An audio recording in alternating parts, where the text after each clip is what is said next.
was neat. We had a great time. Really cute.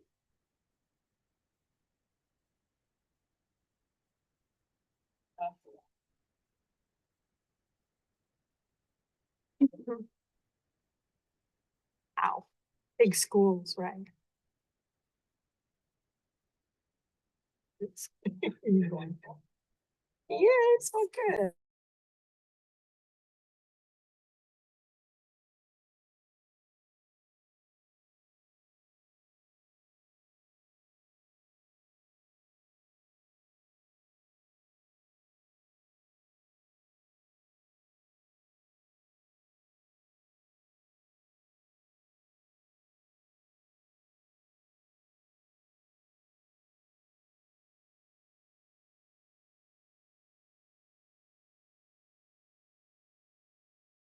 You tell me when, Sammy.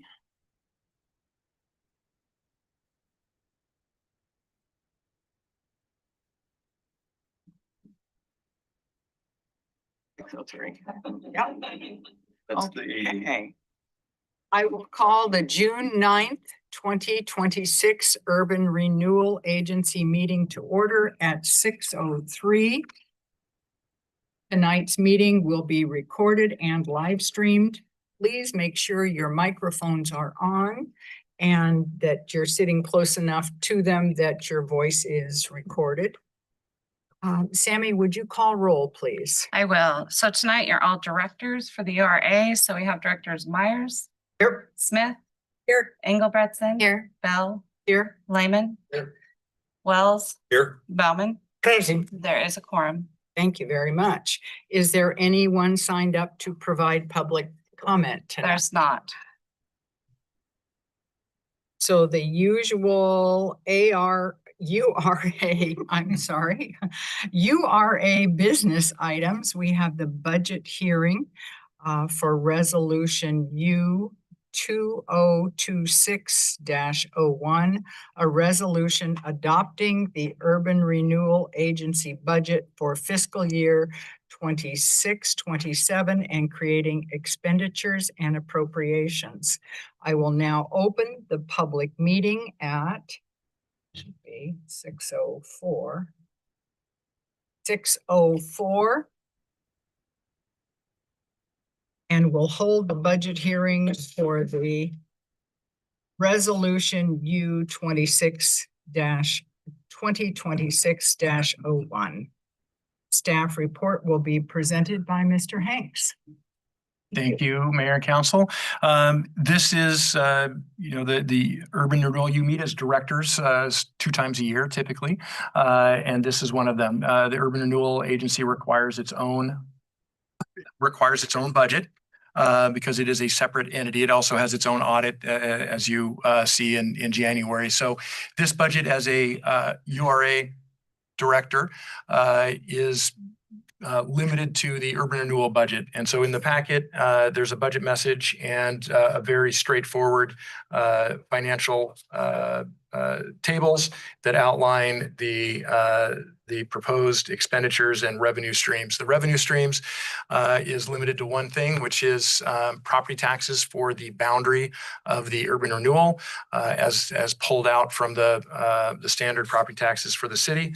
And the primary expenditures, as they are every year, is one primary expenditure, which is a transfer of 500,000 the last few years, 500,000 from the Urban Renewal Agency to the city's budget in the wastewater fund for the urban renewal's contribution to the wastewater infrastructure debt. The debt is a little over 900,000, and URA has contributed throughout the years, depending upon cash flows, between 300,000 and 500,000 a year to that debt. We have projected out 500,000 a year for the next 3 years until the URA reaches its maximum of 9 million that the covenants allow it to collect and spend. So there is 29,000 in this year's budget also for several things, most of which relate to a consultant services for helping plan and prepare for the closeout of the URA, and also doing some financial projections of what that closeout means to the general fund. That would increase revenues in the general fund in about 3.5 years. Also included in there, there's some legal services for the same purpose. And the annual audit is split out between the city audit and the URA audit. It's about $6,000 to $8,000 for the URA audit. So those are the non-debt service related expenditures in the urban renewal. And just, I probably should have started with this. The Urban Renewal Agency was created specifically for the city's, addressing or a contribution to the city's wastewater infrastructure, the creation of the wastewater treatment plant and the collection system. Is there anyone signed up to provide testimony tonight? No, there's not. Is there anything that staff would like to add? Hopefully I covered it. I'm glad to answer any questions. Okay. If there is no further testimony or comments, I will close this public meeting at 6:08. And open the floor to the directors for discussion. Or any discussion or questions for staff? Or that we need to talk about between ourselves? We're just Counselor curious Lemon? that 1 year Director had Lemon? over $1 million in 1 year expenditure. Happened this year. From on the budget message, is that what you're referring to? 2015. Wow, that's good. I would expect, I'd have to look that up, but that was year one of the actual construction completion of the wastewater plant. So my guess would be that many years were kind of saved up because there wasn't any annual debt service. So there was probably some sort of formula for saying, hey, we've saved up X number of years, we're making that initial contribution, and then it was doled out on a more regular basis after that. But I don't have that for sure, but that's what I would think occurred. Because the URA was created well before the actual construction of the wastewater treatment plant. I would guess you are correct on that. Is there any other discussion? Not, I entertain. If there, Wanna put the- okay, The slide. I will Close the public hearing. public meeting at, yeah, I did close that. So now we will entertain a motion at this point. I move to approve resolution U 2026-01, adopting the fiscal year 27 annual budget, creating expenditures and appropriations. Is that? And I will second that motion. We have a motion by Director Smith and a second by Director Bauman to adopt resolution U 2026-01, a resolution adopting the Urban Renewal Agency budget for fiscal year 26-27, creating expenditures and appropriations. All those in favor, please say aye. Aye. Any opposed? Hearing none, the motion passes unanimously. Thank you. And I will close the meeting unless there's anything else that needs to be said. Only the minutes from the last meeting. That's Yep. There There, is page 2. So we had the finance report now from Mr. Hanks. there's actually a set of urban renewal minutes from the last time you all gathered as a board of directors. Do have those in here. Oh, I'm sorry. I was thinking about the next meeting, a financial update of, there's a end of year financial statement in there just showing the current position of the agency. Nothing really more to report different than the budget. It's, the expenditure's already been made for this current year, or the transfer. It's technically not a transfer. I say that for ease. The auditors call it something different. It's moving. It's actually cutting a check from one entity to the other entity. We literally cut a check, but it is movement from the agency to the city, and that has been completed. And we have not had any expenditures for the consultant, as we haven't secured a contract yet with that consultant. So those funds that were appropriated in the current year that we're in are just carried forward to the next year. Have we heard back from that consultant, Jeff? No. Okay. Now we have the minutes for February 10th, 2026, the Urban Renewal Agency, and those minutes, the draft minutes, are in our packet. Are there any corrections to the minutes, or I will entertain a motion? I move to approve the minutes of the URA meeting for February 10th, 2026 as presented. We have a motion by Counselor Bauman, or Director Bauman, to approve the minutes. Do I have a second? I have a second by Counselor Lehman to approve the minutes of the February 10th, 2026 URA meeting. All those in favor say aye. Aye. Opposed? Hearing none. The motion to approve the minutes passes unanimously. Thank you. Now I will close this meeting. 6:13, I'm closing the URA meeting. Okay. Right along to the city council. We get a lot of gabbling tonight. It's really kind of exciting. Okay. Anybody need to take a break before I start? I guess I should ask. Okay, I will call the June 19th, 2026 City Council meeting to order at 6:14. First item of business is the Pledge of Allegiance, so please join me in the pledge.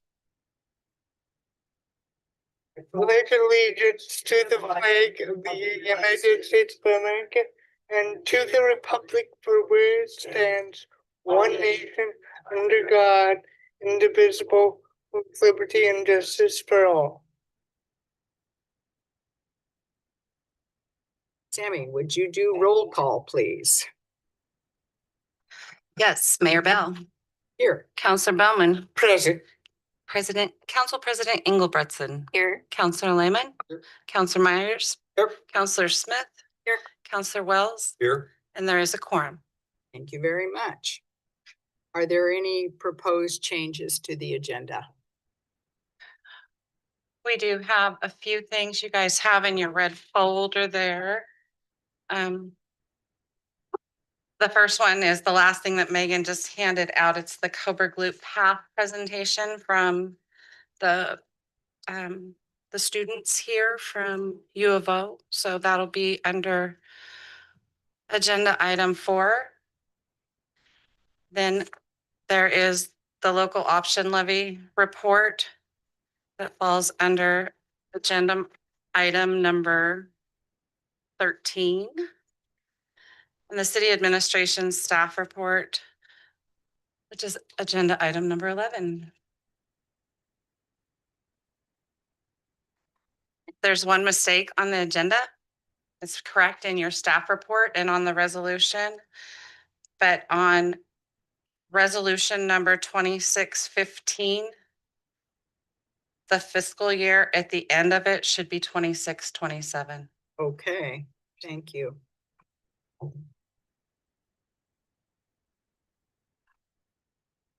All right. Let me correct that right now so I don't make an error when I get to that. Okay. All right, under mayor's comments, I would like to acknowledge two Terrys. And the first Terry is Terry Dawson, who has served on the budget committee for 15 years. And this year he was, or as of next year, he will no longer be on the budget committee, but he has been an asset to this community, is an asset in many, many ways. He is very generous to the community.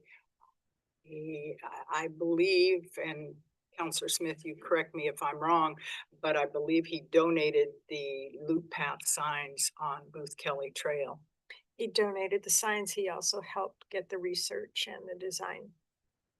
He is very generous with his time and talents to this community. So I want to acknowledge that publicly in this meeting. I also want to recognize and appreciate Terry Coley. She has been worked tirelessly with Main Street on the Arts Committee and is an organizer, gets things done. I think we owe her a big debt of gratitude for rehabbing the plywood cutouts at Christmas time. Those were in pretty bad repair. And it took a lot of hours to repaint, rebuild those items. And Terry Coley was absolutely instrumental in doing that. So I would like to publicly acknowledge both of those Terrys for separate contributions, but also very meaningful to this community, both of them. Okay, proposed changes to the agenda. I already hit that. Is there anyone signed up for public comment tonight?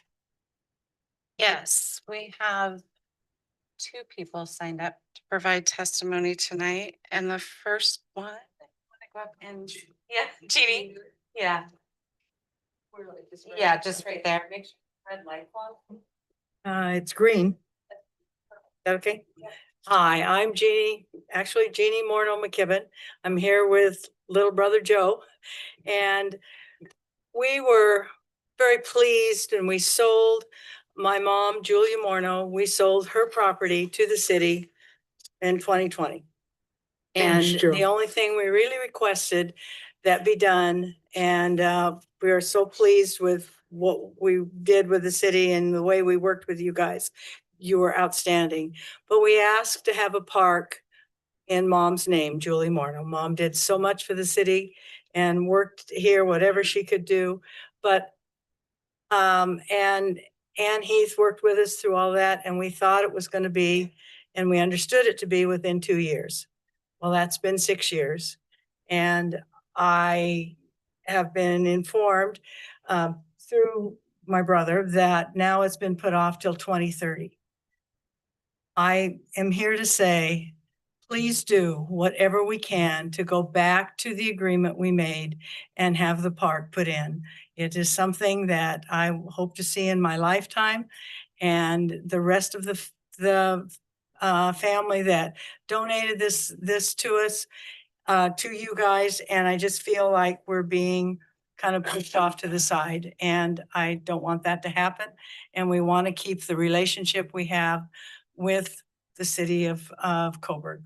And so I guess that's the main thing. And in all of the requests, we had 2 requests for the property. One, to keep Mom's old redwood tree, and the second, to put a park in her name, and absolutely nothing else. And so Joe has a few more details that he can explain too, but we just want you to know how much this means to us to have the park in Mom's name, and we don't want it just pushed under the bridge. Thank you. Thank you. The handout that I gave to everybody is a copy of the January, February 2021 Our Town newsletter, and the article at the top regarding the new well purchased was written by Ann Heath, the acting city administrator at the time. If you look at the last paragraph, planning was that it would take place within 2 years to get the project rolling and started.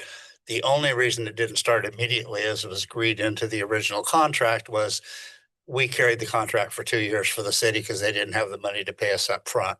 Because we carried it for 2 years, we maintained possession of the property. As soon as the city took over the property, and I think it was December of 2022, then it reverted to them so they could move forward and do that. Our agreement, like I say, we didn't ask for a lot. We took 50 grand off our asking price. We approached the city and offered to sell them our property because that's our love for Coburg. I've been on the park committee for 38 years. I've been here for a little while, and my heart is in Coburg. I think I've worked on almost every fundraiser Coburg has. So, my dedication is here. And all we would ask is that the city meet us halfway. Like I say, with what we agreed on, and that's why I printed this, because this was a copy of the newsletter back when Ray Smith was the mayor. And did a good job. We negotiated well. And like I say, we carried the contract at no cost. We gave them the $50,000 off our asking price. And in return, we wanted a park. Part of the deal with the park was that we get it within the lifetime of us 4 siblings. Folks, I'm the youngest, and I'm going to be 72 in 2 weeks. So that channel of age is deteriorating fast. So we'd really like, to have the city step up and get this park moving forward and get it done as they agreed to in our discussions with the city. So thank you for your time. I appreciate everything. I hope I didn't cross any roads. I didn't mean to. I know Adam and I have talked about this a little bit, and I understand as a park committee member why we pushed it out to 2030. That being said, after I was reminded where we were at and this newsletter that I pulled out, I think it's time to take a second look at it, maybe expedite, get this park done. Thank you. Thank you. Thank you for coming. We appreciate your comments, and we'll certainly be following up.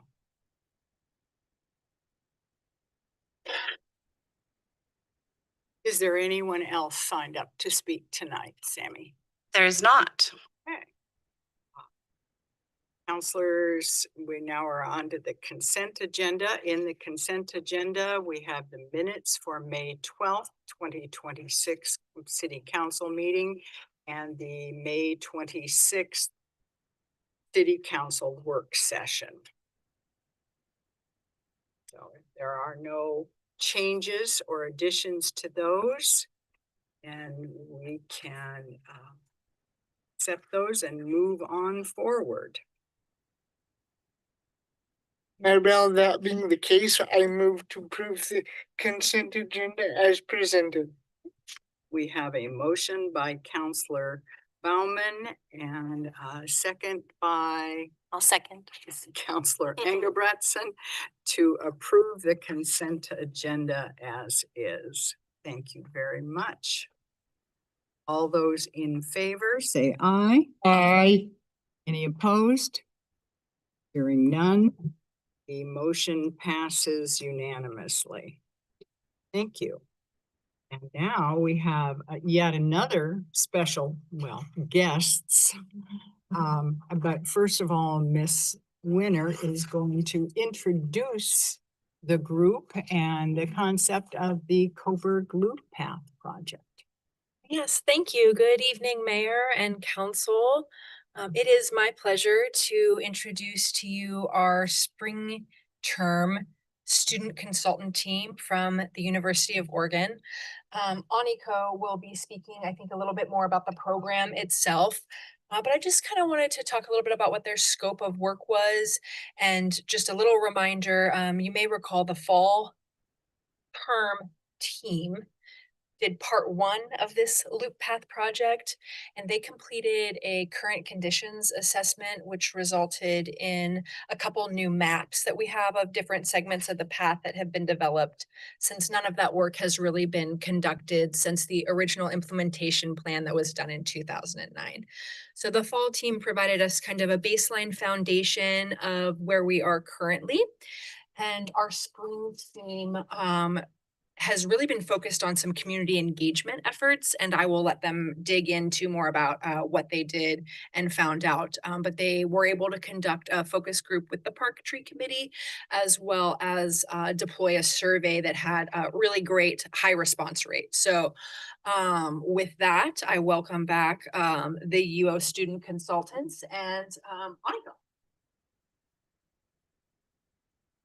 Mayor and council, thank you so much for having us back again. It's great to be here. I think we were here in December last. So now, 6 months later, we're back. And I'm really pleased to turn you over to the team, but I just want to again thank you for partnering with us on this. It means a lot that we get to engage our students in real world projects so that they are building these skills while they're in school and are more prepared for the work that they're going to go out and do when they get jobs and they graduate. And some of us are graduating, right? Yes.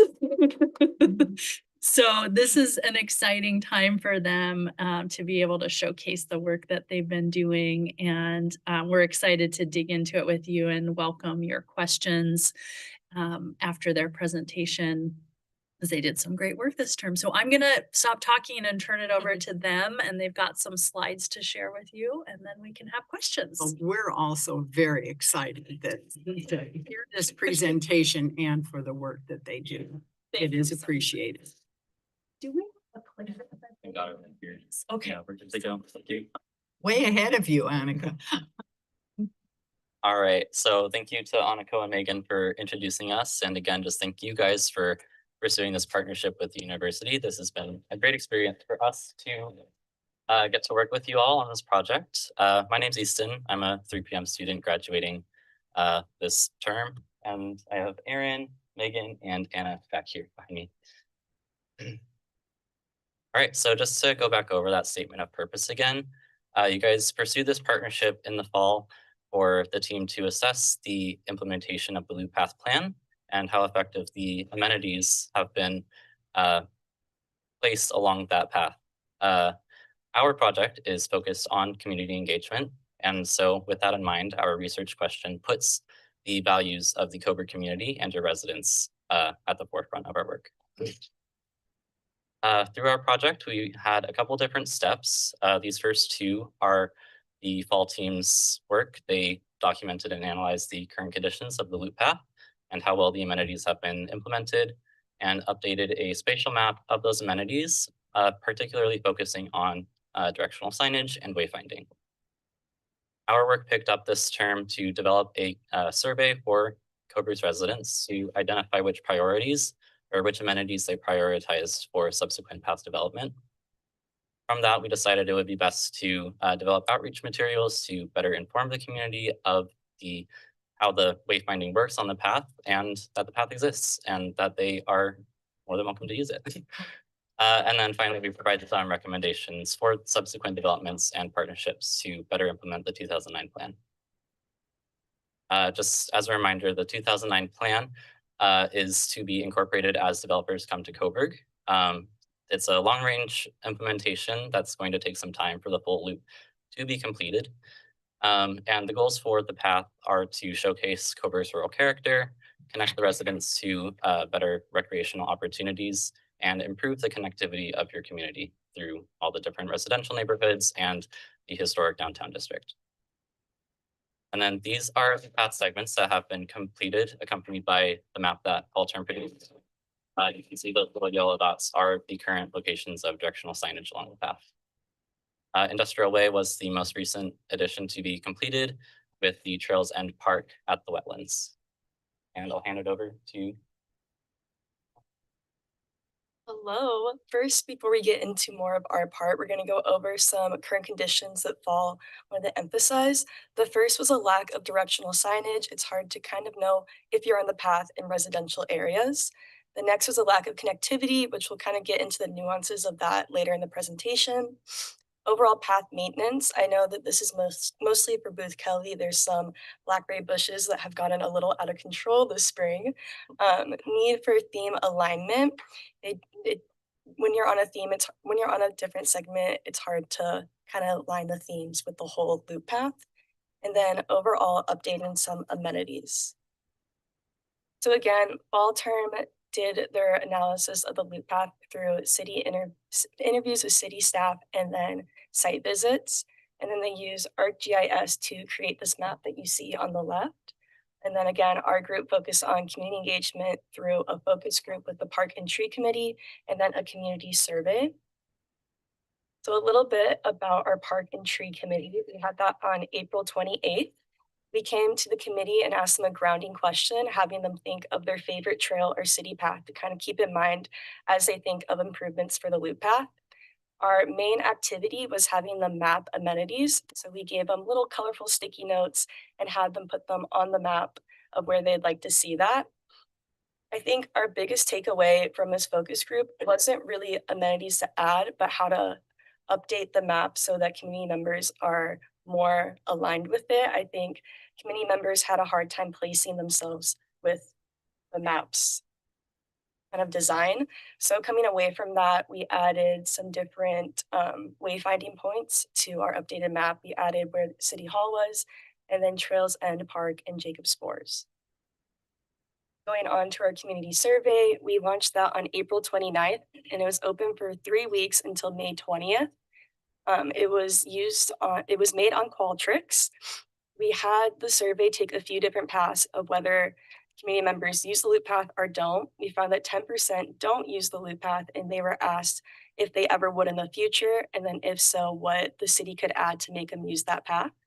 And then for those who did use the path, we had them rate their overall satisfaction of each segment.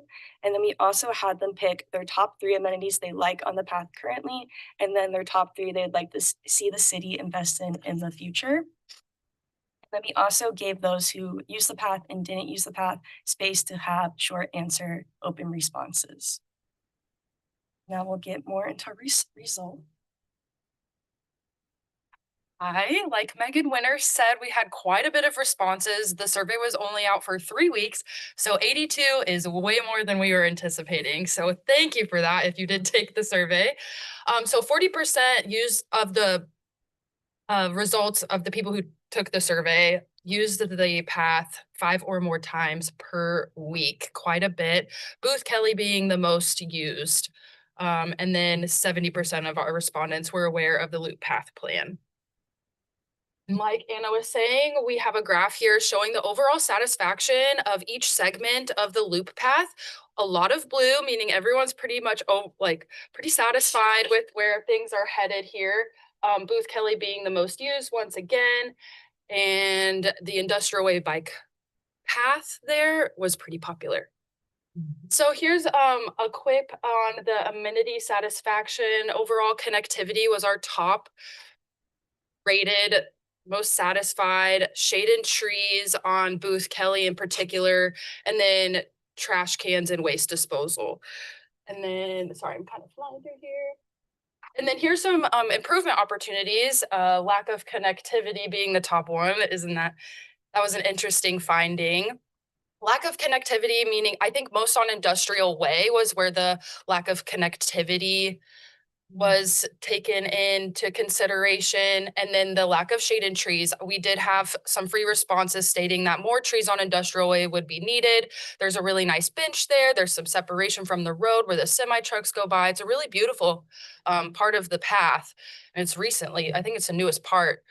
And then some more lighting around there as well. And I'll bring it to Megan. Thank you. Okay, so with our survey results, we came up with some specific recommendations for both long-term and short-term results. The first of those being path amenity development. Amenities were something we really focused on in our survey, so we wanted to specify which ones community members would like to see. Despite the connectivity being the highest ranked on both the currently most satisfied with and in the future would like to see the most graphs. The other important ones were lighting and shade. The graph showing our currently most satisfied had lighting extremely low on the list, and future development had it very high, which was one of the really big differences we noticed. Lighting and shade are one of the really important things that we could implement that are lower budget constraining in some ways, but also short term in comparison to some of the other options. Another one was improving wayfinding. Some of our short answer questions resulted in a lot of people saying that they aren't necessarily sure if they've been on the path in the first place. And while we were doing site visits, we kind of noticed that we think these signs are designed very well. They're very aesthetically pleasing. They're in a lot of great places on corners, in residential neighborhoods. However, we think that a lot of the miscommunication with those may be that they are just a little too small or a little too high up. We've noticed that they are at what would most likely be kind of stop sign height, which is more so at level for cars and for people to see at a higher level. So something at a lower level might be helpful for that. And then the last one is benches and trash cans, both of which were really high up on our list for things that community members would want to see in the future. Trash cans specifically, a lot of people noted, despite our pre listed responses, that they would love to see pet waste disposal along with those as well. So yeah, those were all really big ones. And then our second recommendation is to improve path placemaking as a whole. We think that some of the segments in general have so much potential, but for example, on Booth Kelly, a lot of people aren't using it to its full potential simply because of the blackberries. The blackberries come back. We noticed that we have a fall term pictured from fall team at the bottom of this slide, which kind of shows how different in the seasons this path shows itself. And we've had some pictures previously in the slideshow of what it looks like in spring term. So things like this with invasive species control were a big part of what we thought would help with that. Educational signage was also a really big result with our survey for future recommendations. People really enjoyed the one that we have up here, which is from Trails End Park, as well as some of the Booth Kelly ones, but those also are kind of just in a state of needing a little bit of sprucing up. So both adding and also improvement of just some of the ones that are a little older, as well as some community events. We've also talked about having Main Street collaborations with some of this or along the loop path, a 5K, or any kind of community event that involves like chalk art on the path, anything that can connect all of the areas that show everyone where everything is. And then we also wanted to recommend outreach materials, mostly for educational reasons, simply because there are so many misalignments with what the community knows about the path and its development, and what it actually can be at this time. The first one is a website update, or just an addition to. We know that the website has had some recent updates and additions, and it is really a nice place for all of this information to be found for all the community members. But there's always information that can be added, and we think that some of our findings could help produce some of the things that could be added to that. We also created a community outreach brochure that is something that could be mailed out, containing information about what the path is, where it is, the segments listed, as well as knowledge about what exactly contributes to the lack of connectivity within the loop itself. A lot of members noted that they don't necessarily understand the disconnect, as the path is called the loop path, and it is not a loop. Um, we know that this is because of all of the development that has to go along with the path in the future. But I don't believe that's something that the community members know. And we included that on our brochure just as a nice addition. That's something that probably could also be added to the website, simply because it's just a little bit of a misalignment that came up a lot in our survey results. And then we just have a few next steps going from both short-term to long-term.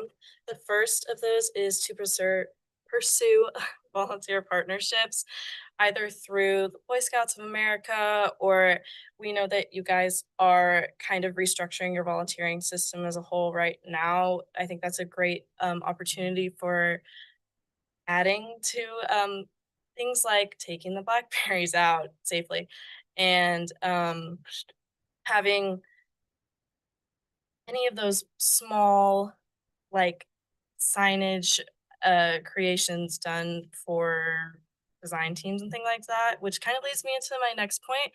We would love if this would be able to continue into a new student team. Of course, we're kind of biased, but we think this would be a great opportunity for another team to go in and really create some of these designs for directional and educational signing. It is something that is not totally completed as of right this second, but we believe would be a great recommendation and addition. And then the last long-term goal we think would just be in general seeking financial and funding opportunities for some of those larger, more non-budget friendly recommendations like lighting and benches and other kinds of more in-depth waste, dog waste disposals and those kinds of. Yeah, that is all we have for you today. Appreciate your time. Thank you so much. And I would love to answer any questions if I can. Any questions from council?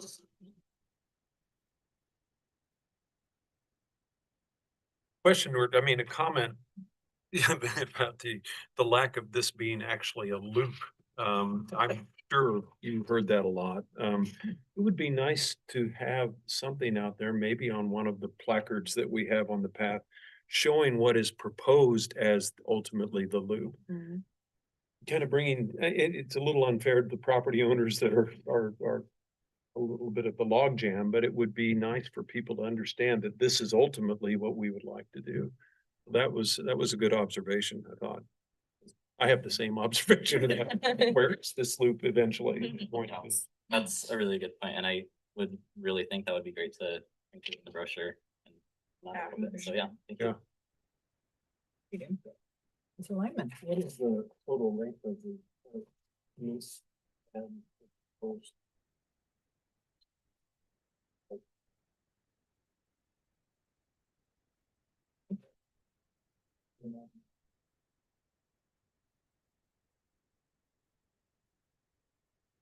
Approximate. In terms of length.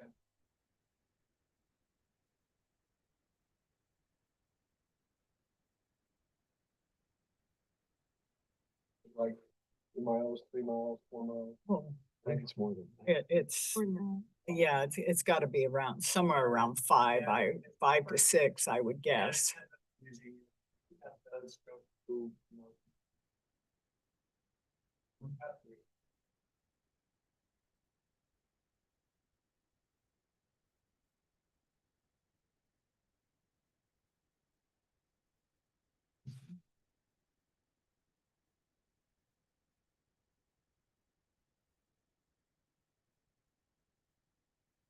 One reason I bring it up, you talk about having it more identified, like, don't have markers like intent. That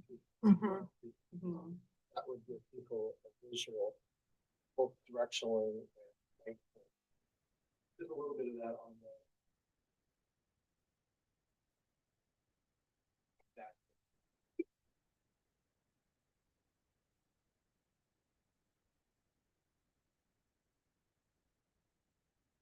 Questions for our team here. Does it work to, instead of erecting markers in your experience with other paths, to actually maybe like do stencils on the concrete, identifying it as you go, where when you leave one and go to the next, just something that it doesn't have to be installed, but that can make it continuous? Yeah, I mean, that's something that actually Paul Term looked at a lot in their report, was to implement mile markers. And I think like having some sort of marker when you're transitioning between segments would be really great as well. But that's not something we specifically looked at for this part of it, but stencils would be a great budget friendly alternative rather than doing lines at every mile. Yeah. Any other questions for our team? Counselor Bowman?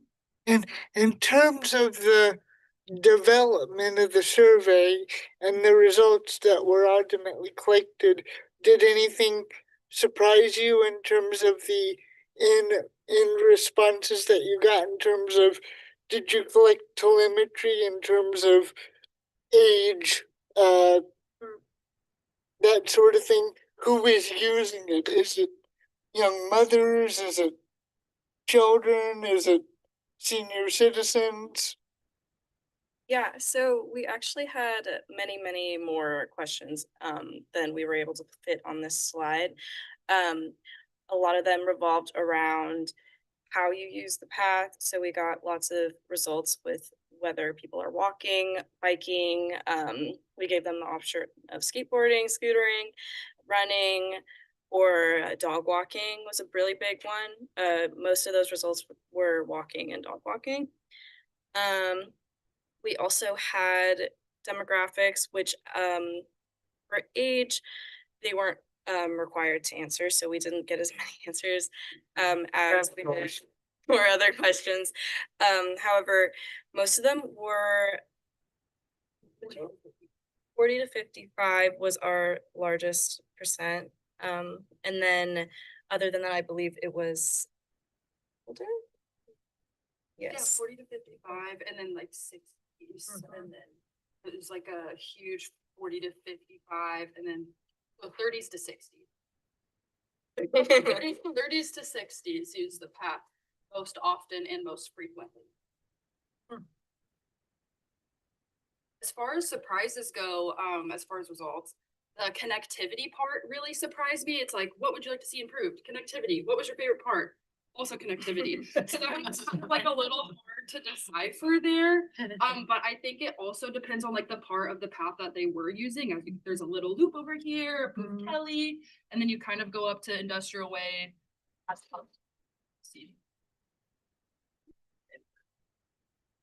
was the part that. And it goes to show that the path is working. I mean, the parts that do exist now are doing really well and the community loves them. So just kind of got to be patient and hope for the best for the path to continue to be developed. So I think building off of that, most of the public comments that we got were positive. There, of course, were a few that wanted to complain, but most of it were people saying that they love the path, they love to use it. It's a highlight of the town. So that was really nice to see. Any other questions, comments?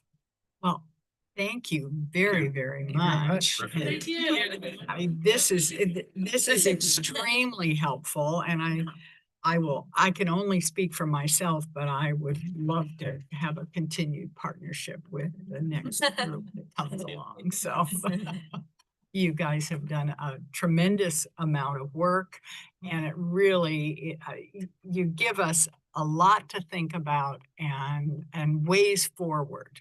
So we appreciate that. And Thank you. We congratulations appreciate to the two of you who are going to be graduating. Exciting. thank you all again. Appreciate it. Yeah, well, very good. Thank you so much.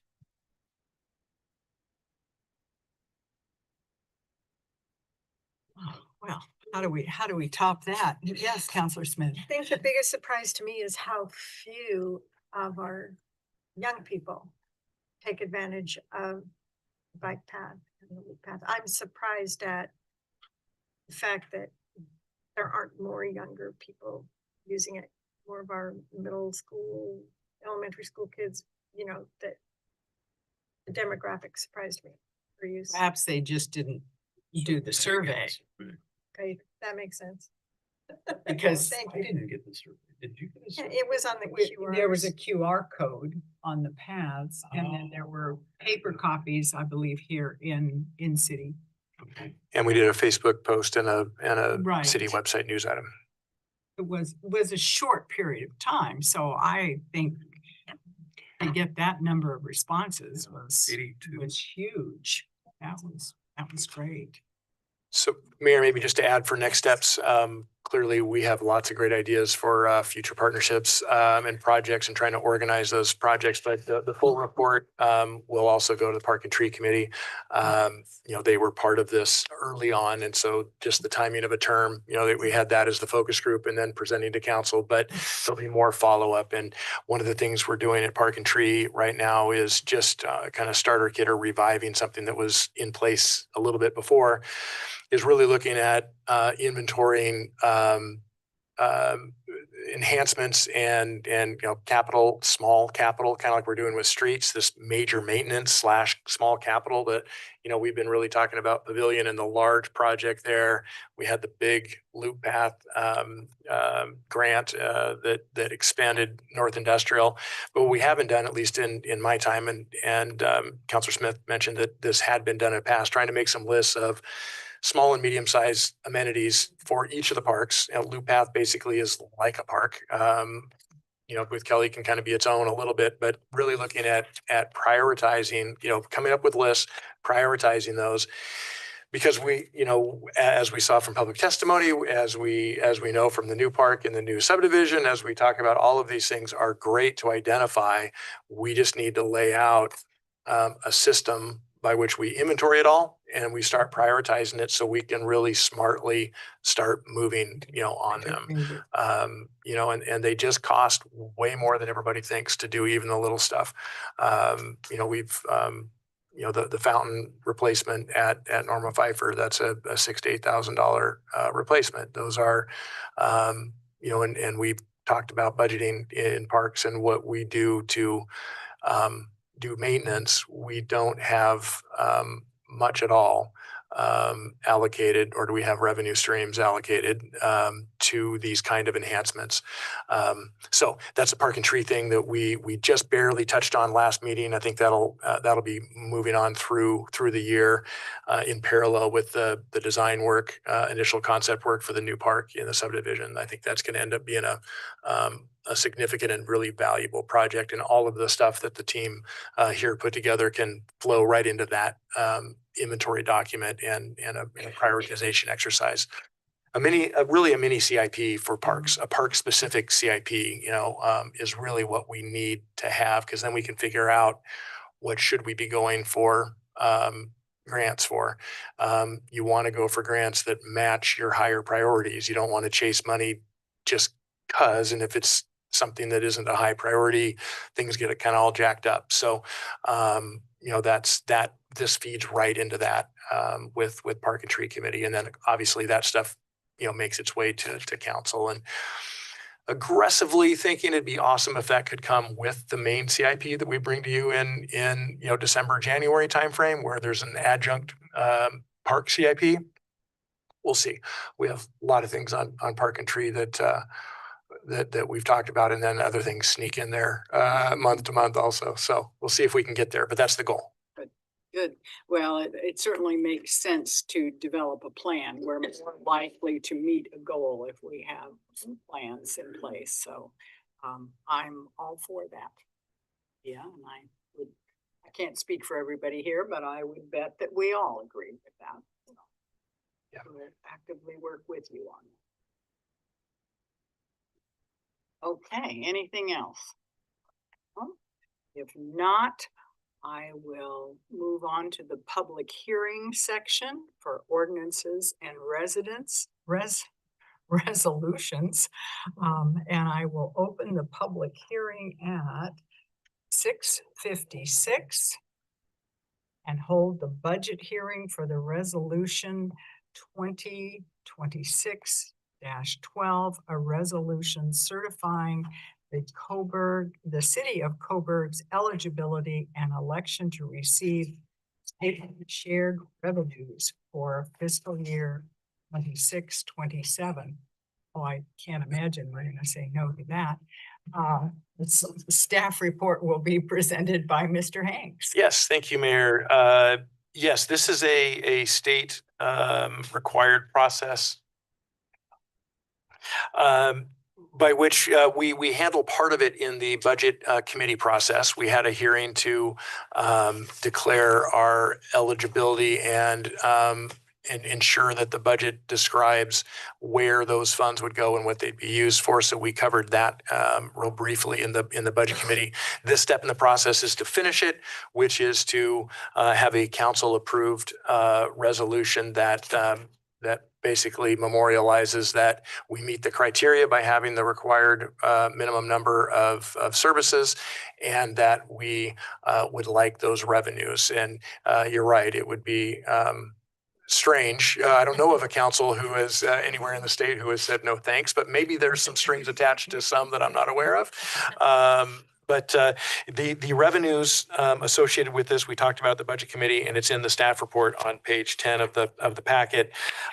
They're flat. It went up in terms, they're mostly population based, not all, but they're mostly population based. So we got, we increased our population a bit, but the rate per capita on most of them was flat or declining. So while the population, you typically see some increases in the revenue, these revenue streams are flat or declining, and you can hear and read that in other budget messages around the state that these are not that they're not even growing as fast as the constrained growth of the property tax revenue that we've talked a lot about. So flat at best. Some of that is, in a bit by design.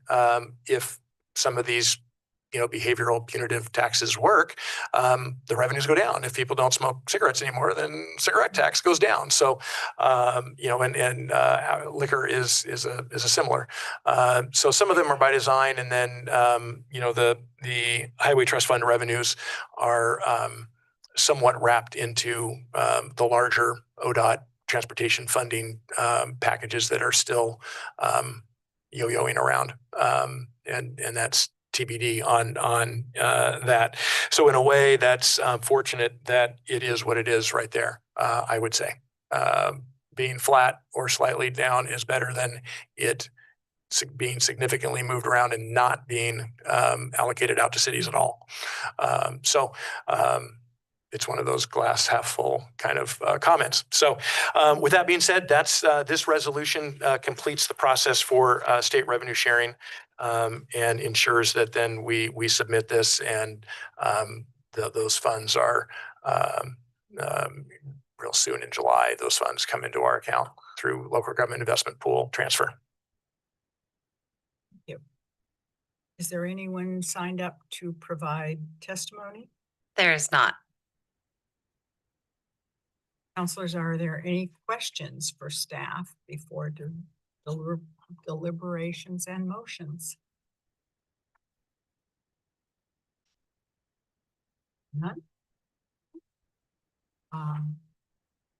There's no further testimony. I will close the public meeting at 7 o'clock. Thank you. And at this point, I will entertain a motion to accept the state shared revenues. Mayor Bell, I move to approve resolution 2026-16, a resolution certifying the city of Coburg's eligibility and intent to receive state shared revenue funds for fiscal year 2026-2027. We have a motion by Councillor Bowman. I'll second it. And I have a second by Councillor Wells to adopt resolution 2026-12. I'm sorry, you got the number on 2026-12.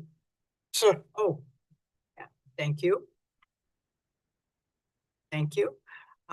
We still have a resolution or a motion and a second for resolution 2026-12, a resolution certifying the city of Coburg's eligibility and election to receive state shared revenues for 2026-27. All those in favor, say aye. aye. Opposed? Hearing none. The motion passes unanimously. Thank you very much. And now we have resolution 2026-14, a resolution adopting the supplemental budget appropriations and transfer of appropriations in fiscal year 26-27. And a staff report by Mr. Hanks. Thank you, Mayor. We're kind of bouncing between fiscal years. So this is for the current fiscal year that we're just about finishing. The prior agenda item was for next year's shared revenues, and then our next agenda item is also for next year. So this is This should be for 25-26. correct. I apologize. I changed the dates in the wrong area. Yep. The next one, yeah, the salary schedule was the one that we inadvertently had the wrong fiscal. And there's a lot of bouncing between fiscals, and it's the eyes gloss over it after millions of times typing it. And then I realized in my staff report, supplementation is a merged word there. So my title of my staff reports, apologize, didn't somehow catch that on my spell check. A supplemental budget and transfer appropriation for the current year, which is FY26. And as noted in the staff report, I'll speak to the supplemental first. It's relatively small. It's $18,000, and it is due to the fact that the grant that we were a co-applicant with LCOG on for our enhanced cybersecurity, protection backup systems for our servers. That grant, my understanding originally was that it was a grant that would flow through LCOG, not through us. End result was, as a co-applicant, the way it was awarded, the money, we had to receive both the revenue and then also pay the invoices for that. So I had not budgeted either. I hadn't budgeted the revenue or the expense. And so it's in an area where we're pretty tight on a budget. So if we weren't so tight in that particular category, it wouldn't have mattered. But the fact that we want to recognize both the grant revenue of $18,000 that we are getting, we've already paid out the $18,000 for the invoicing, and the immutable backup system is in place. We're just getting the reimbursed revenue in this fiscal. So the supplemental budget just records both the revenue, the unanticipated revenue, and the likewise unanticipated expense. We knew the project was happening. We just thought both revenue and expense were going to be on the LCOG side. They happen to be on the city side. So that's the supplemental. The transfers are for two different reasons. The primary reason on the transfers is cost allocation. So as you recall, several years ago, we changed cost allocation for staffing to directly allocate instead of having it all be in the general fund and then doing transfers at the end of the year to allocate those costs that belong in the other funds. That's been done. It's worked well for the past 3 years. We don't have that $500,000 or $600,000 in movement between funds. The goal remains to address the cost allocation for operations and maintenance for those expenses. We've dealt with it for the staffing, the personnel cost. What we have right now is kind of halfway done with cost allocation for materials and services. What we do is we've budgeted $150,000 total, and we quarterly transfer from into the general fund from the others. So we charge out to those other funds. That 150 is quite, as it turns out, too low. So the budget transfers are to allocate the additional costs that are in the general fund that are eligible to be shared to the other funds. So in the future, we're bringing a cost allocation draft update to the Finance Audit Committee in their July meeting, and then it'll come to you after that, where we'll finish this updating of how we allocate between the funds. And it's primarily to ensure that the general fund isn't paying for things that can rightly belong, and are benefiting the three operating funds. Examples I put in the in the staff report: citywide financial software that never gets less, that goes up; IT network support, insurance, banking, city website, audit. All of those things are eligible to be shared across. They aren't the burden of the general government in the general fund. There are elements by state law that cannot be, even though you can try and make a case for it, but they're just flat out have to live in the general fund. So those are not part of any transfers. We can't just take everything in the general fund and start allocating it. There are legal parameters for it. So what we are transferring above and beyond the 150 that's been budgeted to do those transfers, it's that additional amount that is eligible for transfer that the 150 doesn't capture. In addition to that, in the water fund specifically, we also had two major breaks and repair replacement of equipment that we did not have budgetary, we didn't anticipate and didn't get appropriations for. One happened about 3 weeks after this fiscal year started, so we kicked off the new year with an expense that was much, that happens. And then we had one just about 4 weeks ago, and that was at Well 2 with our pump and motors there. We were able to keep the pump side, but the motor side had to be replaced, and all the labor associated with getting that dealt with. So those two, along with the transfers from the cost allocation for the water fund specifically, that added to the water fund's need for transfers. So the transfers all are, as you see in the resolution, all come from contingency. So we're not taking from fund balance. Of course, that means that, if we don't use contingency, all of that rolls forward as a positive contributor to fund balance. So but it is that's why we have contingencies in each of the funds, and we have the larger contingencies in the operating funds because we have more propensity for larger unanticipated expenditures. So, from my standpoint, we did have a transfer. We didn't have a supplemental last year, but we did have budget transfer last year. I think it's good and normal, and I'll add one piece to that. In 2 years ago, when we did the budget, I proposed and both the budget committee and council agreed to actually make it harder on ourselves on the appropriation side by having our operations and maintenance appropriation level separate from the capital in each of the funds. Prior to that, those two were together, which means that you almost for sure would not need to do budget transfers because you have capital that kind of buffers that. If you go over an O&M, you have capital to kind of to balance that out. It would be much harder to go over. So we on purpose made it harder to say, hey, we want to pull those apart. Capital is capital, O&M is O&M. So that means that we don't have a lot of room to when we do our estimates, and we estimate tight. We are trying to really be careful and cognizant of our operations and maintenance, and be sure that what we're putting in there is we have some that are designed for some nominal repair, meter replacement that we just talked about with the conservation plan last meeting.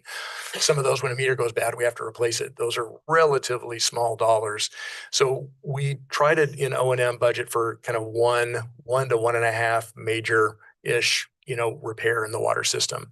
We had 2.5, so that is why then contingency is there to cover when we have what we think is more of an anomaly of larger repair than we've had in prior years. If we have that multiple years in a row, we probably need to budget differently. We need to say, actually, that's not an anomaly. That is a more of a normal thing. And that comes with age of systems as well. You know, you end up with more repair and more cost the older the system is. So wanted to cover all of that stuff. I think sometimes budget supplementals and transfers can be looked at as a negative or something that is wrong or an error. Last year there was one. I had how I did, if you recall the staffing projection, the forecast, I did have a mistake we found in how we allocated the staffing costs that had an impact on the transfers. So sometimes there are errors. This year's, I would say that there aren't errors. There are just costs in the cost allocation distribution that have grown beyond the prior dollar amounts that have been historically transferred. And we'll be rectifying that throughout this current year with the cost allocation plan update that ends up being a resolution for council to acknowledge and update that plan. There questions for Mr. Hanks?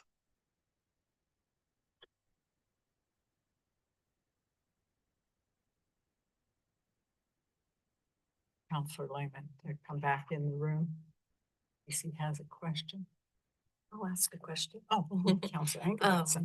Yeah, I'm just curious how staff sort of, when noticed or figured out that, you know, the allocations that you were doing before or that we had in the budget were falling short of really what should be and could be allocated out to the other funds from the general fund. You know, I really start, looking more in earnest at the 6-month mark, and just seeing, because we have a lot of invoices that come quarterly. I would rather not have quarterly invoices from a lot of our partners. It's great from an accounts payable, you cut less checks and all that, but it, especially if they sometimes are quarterly and then they're a month or two before they show up. So sometimes it's, it's February, March when we see that, oh yeah, that, that has gone up, or there were there's an accumulation of a lot of little things that can trigger it. There are some prior years where which quarter a certain thing was paid in was off. So we ended up with paying 1 year of 5 quarters of something and 3 quarters in the other year instead of 4 and 4. Sometimes we have to because we close the year and then an invoice shows up. We're trying to make sure that we're, monitoring what is supposed to come, even if it doesn't come yet, which is a harder thing to track, something that doesn't come across your desk yet versus something that tracks across your desk. So I guess in general, we start looking at really the compliance side, the budgetary compliance that's a part of every monthly financial report that we submit to council, and start seeing when those start, compressing, and then asking those questions about, to the department heads operationally, is this planned? Is this, did we have any choice on where this is going to go? Also, are there some that are discretionary about what year they land in? Some of these costs that are shared out to multiple, they aren't all mandatory, right? There are some we could say, well, let's hold off on that. Like we implemented payroll, that included the payroll module of Springbrook, so that upped us there. So it's a bit of, death by a thousand cuts too. But I would say between the 6 and 9 month mark, and then we look at developing a plan of saying, okay, it's starting to creep. Is it, how tight is tight? Are we looking to be over? And of course, in no way, shape or form it's a budget violation to be over your appropriations. That's a big deal. Really, really big deal that we can't have. So I tend to like to do them come to you in June because I do it once, rather than piecemeal. Some, if we have a large supplemental that we know, we probably could have put the supplemental for the grant. I knew about that February-ish. But if we didn't run into, coming up on right at our 100% mark of the appropriation level, it's really wouldn't have needed to come as a supplemental. It came as a supplemental because we were pushing that limit. So some of them we knew about and we're tracking to see if it needed this action from council. And so it ends up being kind of cumulative to say, okay, we've got issues coming from these places. they total up to something that gets us over that appropriation threshold. Thank you. Emma, did you have questions? I waited. Okay, if there are no further questions, I will entertain a motion or deliberation. I don't hear any deliberation either. I will entertain a motion and a second. Mayor Bell, I move to adopt resolution 2026-14. A resolution authorizing a supplemental budget and transfers of appropriations in the city of Coburg's 2025-2026 fiscal year budget. I will second. We have a motion by Counselor Myers and a second by Counselor Bowman to adopt resolution 2026-14, a resolution adopting supplemental budget appropriations and transfer of appropriations in fiscal year 2025-26. All those in favor, please say aye. Aye. Any opposed? Hearing none, the motion passes unanimously.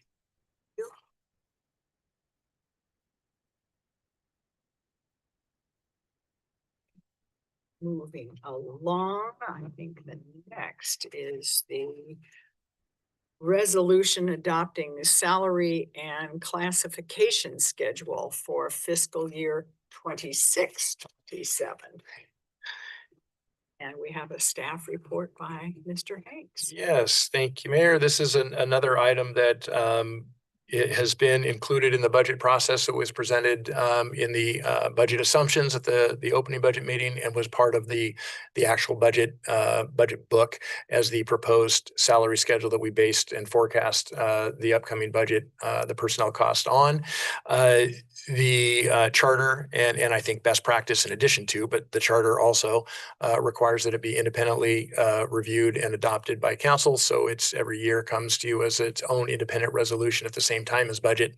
As we've done in prior years, and again, like I say, discussed at the budget committee, the salary schedule, we have used the CPIW as the index for the COLA associated with that is the basis for these increases. It's 2.57. I think in my, again, I noticed when I was reviewing, I think this one was just a typo. Page 20 has 2.77. It's 2.57. The actual resolution and the chart has the 2.57. The staff report just missed the 5 and the 7 there. Straightforward, what it accomplishes, is twofold. They're related. We have a comp and classification study that was done, I believe, in either 20 or 21, so not very old. That sounds recent, but it's starting to creep 5 years ago.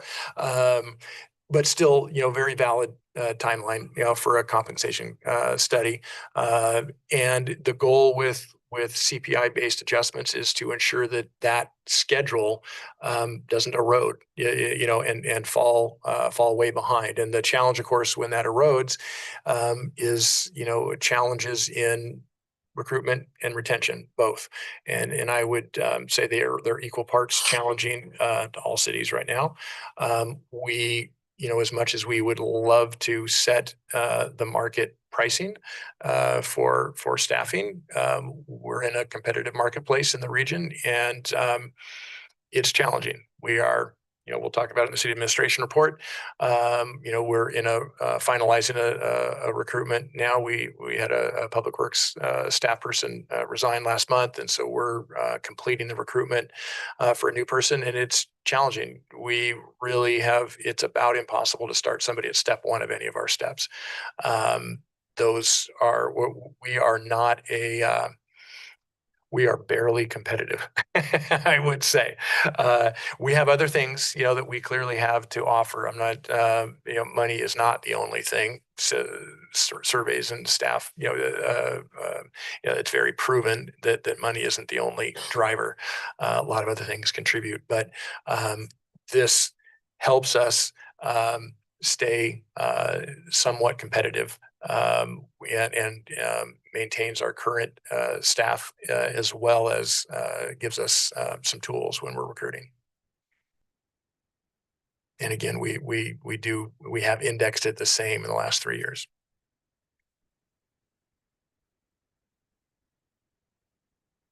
Is there anyone signed up? Wait a minute, no. Are there questions for staff before deliberations in motion? Lyman. So remind me, the reserve officers are. How we schedule this. That is correct. There are instances when it hasn't happened since I've been here, but there are instances, and I think it's valuable, where if we wanted to, or if we had the need and the matching desire from the reserve officers, is to have them on as temp employees at some level to do either for specific events or for grant funded things. So it is valuable for us to have that in the salary schedule for that reason. It gives us the opportunity. If we don't have them, then we have to kind of guess or pay them at a fully qualified permanent officer level. So that's the reason it's there. But I believe, well, I know it hasn't been used since I've been here, but I think it has been used in the past.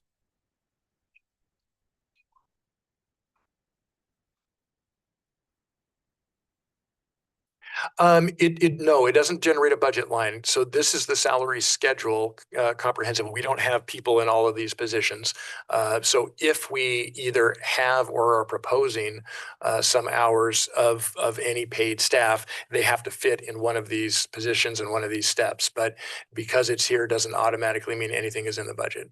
So only the positions that we've gone through in the budget process, and we'll talk about again, those positions are the ones that we actually budget and you set appropriation levels for.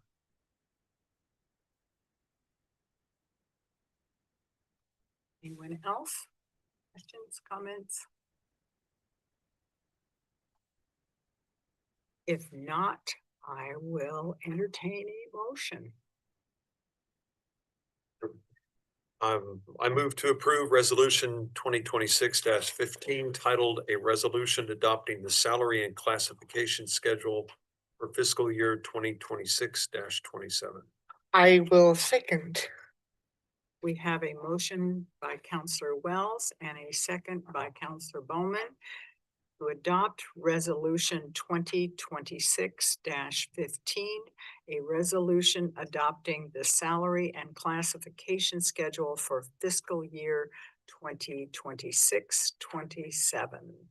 All those in favor say aye. Aye. Any opposed?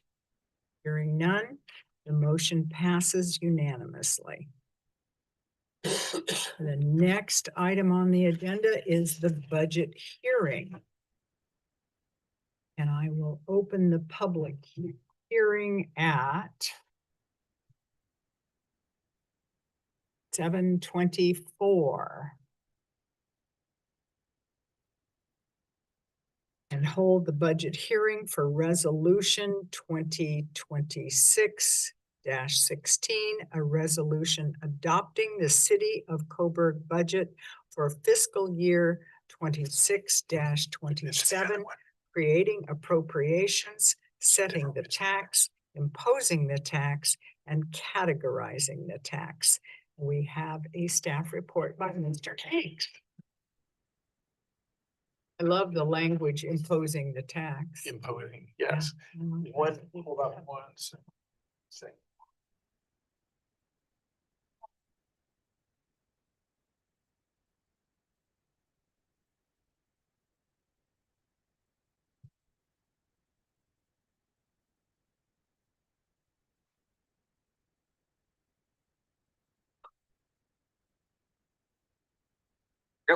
Okay. We are off. So yes, the main event for tonight. I will, you all, of course, are members of the Budget Committee as well. So I wanted to kind of thread the needle between not being redundant, but also give its due as the formal budget presentation to the council, because it is the final local step in the process of setting the appropriations and imposing the tax and all of that. So I took the slides from both budget committee meetings, took out a few, and mushed them together, and thought I would go through the slides and go a little bit brief and quick, but we'll check eyeballs and let me know if there's any particular slide you want to stop and chat on. And then when I'm done, we can obviously hit any questions we have. But you've heard a lot of my spiel. I don't want to overly bore. So the big picture, the budget is balanced, and as I put there in parentheses, slowly improving. Everything takes a long time, but it's slowly improving. Staffing levels are stable. We have no FTE reductions or increases proposed, either one. We're maintaining our 15.1 FTE. 16 people, 15.1 total FTE. The general fund and the wastewater fund are improving. Revenues are greater than expenses, and that's important, and has probably for each of those funds has not happened in the past few years. We've had the past 3 years, 4 years in wastewater, I think 3 years in general, where the expenses are greater than revenues. We'll talk more about that a little bit. Fourth is I made it smaller. I usually make a big giant slide out of the arrow that we've all talked about a lot. I made it a little bit smaller, which is really a reminder of the goal is forward movement from survivability to sustainability onto resiliency. And, I really do think, maybe glass is half full again, is that we're in that handoff spot between passing, maybe hopefully seeing survivability in the rear view and entering into that sustainability area. We talked at our work session about local option levy and the public safety support fee and all of the future conversations that still need to be had for the general fund. That conversation really is all about getting to that midpoint of sustainability. And I think we can worry about resiliency later. But we shouldn't forget that that's the goal. You've seen this one a lot too. I won't bore you here, other than to say, I think that what comes out of this really messy slide is that I should probably put through AI and have it cleaned up, is that a lot of work has been done over the past year and a half, almost 2 years since the first budget that I was a part of and presented, and the conversation was the general fund has issues. So I think that's what I like about this slide is that council and the revenue options subcommittee, finance audit committee, everything that we've talked about is leading us in the right direction. And it hasn't gone perfectly to this, but it's generally followed this timeline and trajectory. And then we're moving on to, like I say, I think into the summer and fall, continued conversations about longer term. We've stemmed a lot of different analogies, stemmed the bleeding, pulled the yoke back on the plane, I think was Councillor Lehman's. A lot of different analogies by how we're stabilizing things. And then we can look forward now. Significant budget changes. The public safety support fee clearly is a significant driver of the general fund's health trending in the right direction. Maintain staffing levels, like I mentioned. We received the extra another $1 million of additional loan funding to complete the water projects. That is really going to do us well for our water system and our supply capacity, all of the above, and our automated SCADA controls. Just really, really beneficial to have that $1 million. And we'll start paying on that a year after this, not in this budget, but the next fiscal. Police department fleet replacement. That actually, we ended up swapping. We had an opportunity. We had our CAD. We've talked about our CAD software, our hardware and software, which is computer aided dispatch, in that we're way behind and not having. For our team, that was planned to be expended at the end of this spring, the end of this fiscal year. We had an opportunity that Chief Larson, in our regionalization efforts that we're doing with these other 6 agencies, to acquire 2 vehicles, and they had to be done like it now, right? So we bought the 2 vehicles and are flipping basically equivalent costs. All of the CAD was going to happen in July, which is probably the way hardware ordering is these days, and the demand on RAM and hardware. Even if we wanted to do it in June, I don't think it would arrive in June. So it's next fiscal regardless. So we ended up swapping. So the fleet replacement, which are they're out here, we do have some costs associated with getting them fully dialed for us, but not much, because they came from the sheriff's office, Lane County Sheriff, as surplus, with a great partner deal. Really excited to up the game for us, that we, an identified problem area that we had in fleet. So we had budgeted for this coming, and even between budget committee and now, that has those flipped, but the same dollars. We also have multi-year new neighborhood park funding. We've spread that out over multiple fiscal years, with some pre-development work in this fiscal year, and then the significant capital in each of the next 2 years for a phase 1 and phase 2. So this current fiscal year in the general fund has a smaller amount, but has definitely what we're calling pre-development work that needs to happen regardless of what the design and the amenity package is ultimately decided upon. And okay, 2.5, it's 2.57. CPI base salary adjustment, we just addressed that, finished that off tonight. And the blue boxes, below, we're really trying to encapsulate this. The current budget that we're in, that we're just finishing in 3 weeks, it addressed the now, but not really the future. It addressed the now and stabilized the now. The budget that we're talking about now, that you're considering for adoption for fiscal 27, it maintains the now and includes future investments. It's not solved by any means, but it actually has building blocks for the things that we've been talking about, that I've been, raising my hand saying, well, we don't have money for that. We don't have money for that.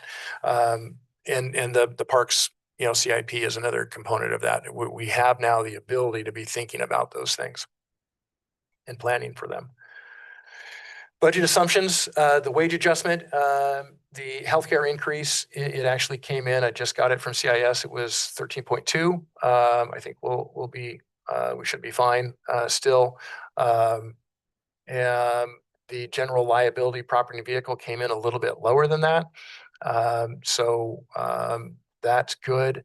I think it came in, well, blended between the 3, it came in at about 10.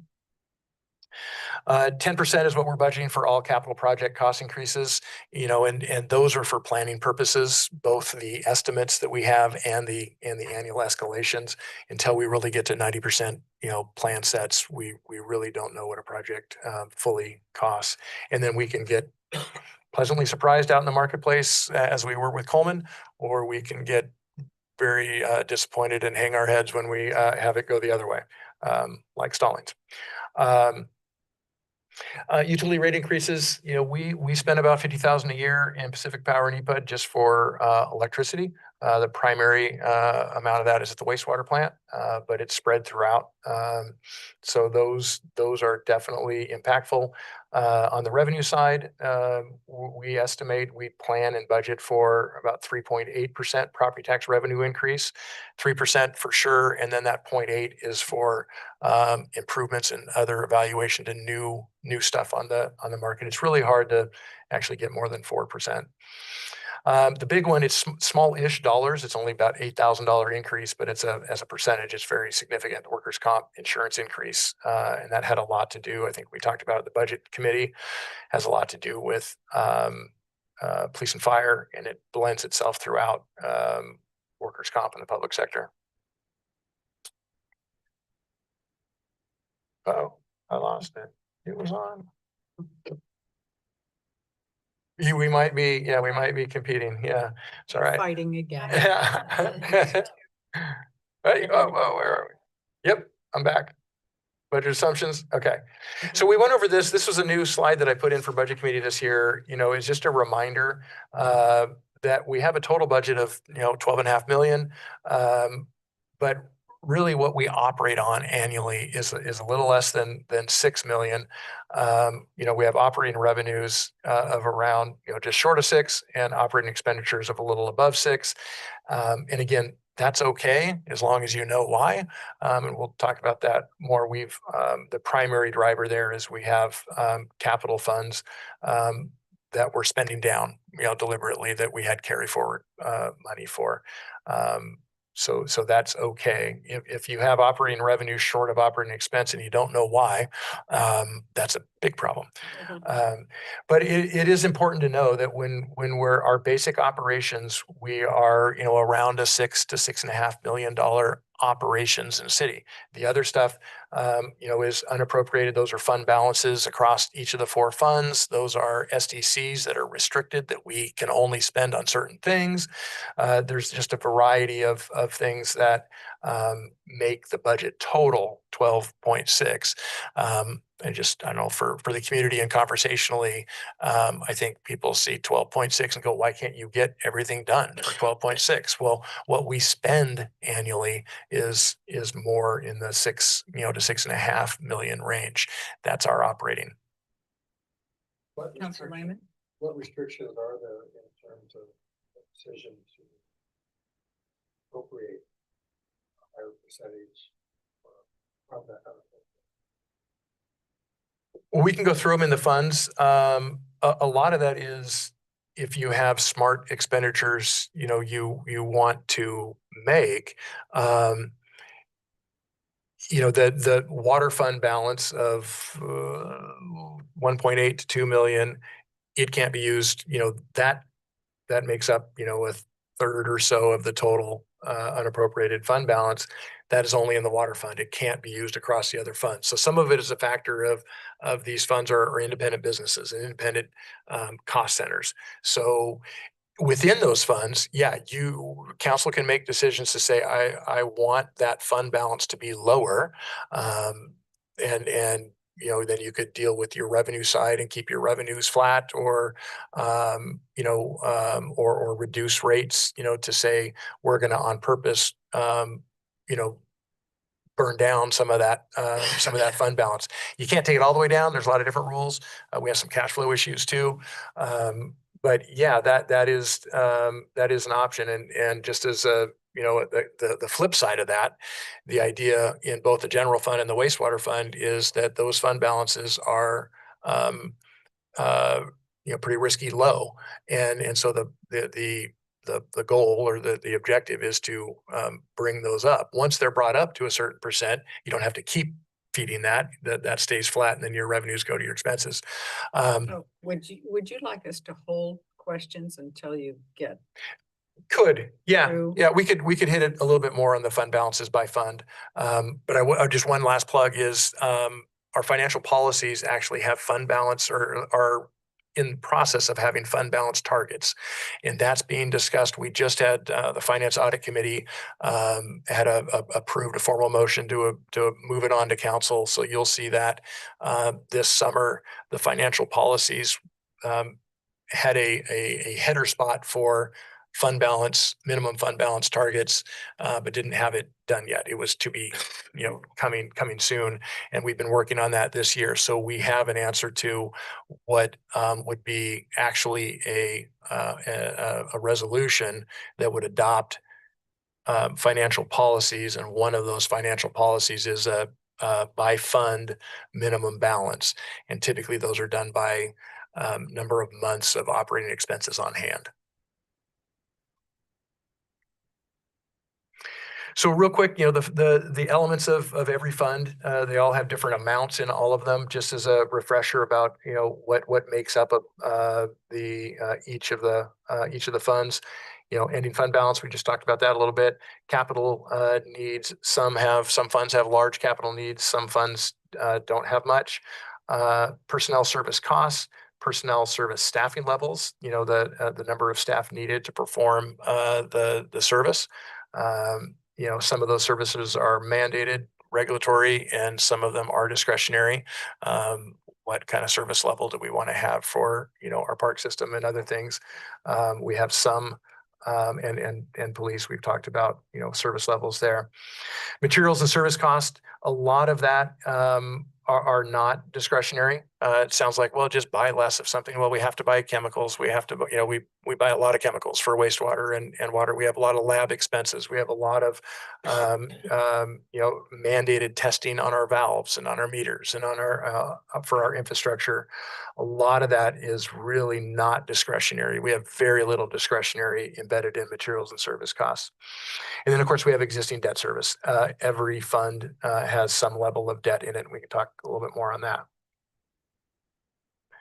The focus areas that I look at when I'm analyzing it and getting, kind of seeing is a fund healthy? Looking at the fund balance over time, operating revenues versus operating expense. We talked about that a little bit. It's generally you want revenues more than expenses, but if you're paying, if you've got it front loaded some revenues, or you're building up for a future project, you could have years where you have expenses more than your revenues for that given time period. Debt service load and layering, how much debt can each fund take? That's a big thing that, we talk about. The decision making on that happens outside of a budget, but it shows itself. It lands in the budget each year. Our capital expenditure, our pace and cadence over time, that can drive some of the fund balance questions that Councilor Lehman asked. What do we see in the CIP for each of those funds, and what do we need to have for fund balance and revenue to ensure that those projects get done on the pace and cadence that we either are required to do or want to do. Again, staff costs and FTE allocations. How do we best leverage and utilize our talented team across all the services and systems that we manage? And then we have unfunded projects and needs, and how dire are those, that list of unfunded. And I think that's another area that we need to build out a little bit more, is really have basically almost a parallel CIP of things that we clearly aren't planning and putting forward, but we have some level of desire or need for them, either looming or just deferred maintenance that we are deciding to keep deferring. I think it's just good to know that list. The City of Eugene had a really cool process. I think, I'm not sure if they still keep it. It's one that I looked at a number of years ago. Kind of a really good way of organizing the unfunded stuff. And then regulatory trends, we're always looking at, when we're forecasting budgets, we need to know what the state, either DEQ, OHA, any of those entities are either placing on us now or will be placing on us, and how we, some of those have dollars associated with it, some just has time, which equates to people. Quick little snapshot of general fund revenues. The light blue is property taxes.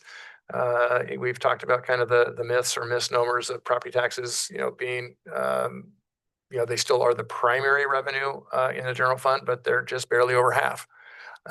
So that will feed into our conversations into the future for long-term general fund. But that's just a good breakdown. We have property taxes, franchise fees, which are pretty flat, and the variability is weather and their rate increases, which is never good to the community. But when they increase rates, we get a little bit. It's a percent of revenue, so we get more franchise. Mild winters, we don't get as much. And then cable, nobody does cable anymore, so there really isn't much franchise for some of the, and phone. Phone and cable TV were historically big franchise revenue drivers. They are declining every single year everywhere. Those just don't really exist. And their replacement is obviously broadband, and that is fixed, competitive, and really dropping in the per month cost and the revenues. So from a franchise mix, franchises are not the foundational revenue stream they used to be either.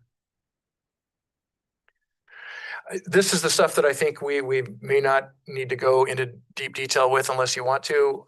This is just the listing and showing the a 4-year trending of our revenues. License permits and fees are the ones I called out in the budget meetings that clearly are mostly outside of our control. The economy kind of drives that, and development activity drives that, and those have shrunk. When we don't have much going on for commercial or residential, we're more in maintenance mode on those. The rest, grants and donations are always going to be up and down. I think when we trend these, which I did on the final line, that's a grant adjusted total. You really take the grants out because those vary wildly, mostly for parks, a little bit of police grants, but and then you see the big jump, the other side of it, charges for services. That's where both the parks maintenance support fee and the public safety support fee reside in that category, and that's gone up each of the 2 years with the passage of those fees. That's revenue. Expenses by department, just to give you kind of should have made a pie also, this one. Police and administration eat up, 66%, 2/3 of the general fund total expenditures are police and administration. Some of those include on the administration side are those transfers we just talked about. So that will actually go down when we do a different allocation and transfer those differently to get pure apples and apples. But and then the personnel expense is, police are as we talked about the salary schedule, police are hard to retain and they cost what they cost. Here's our staff allocation by kind of department. And then the right side of it is how we divvy them up by fund, and we directly allocate on every payroll. 26 payrolls get directly allocated on this ratio to each fund. As you can see, about half of the total FTE in the city are in the general fund, either all or in part, which means that the general fund takes the burden of most of our total compensation expense of staff. Then we get into the funds. I think there's just there's three slides, one for each fund, and maybe I'll pause here. And that was kind of citywide plus general fund.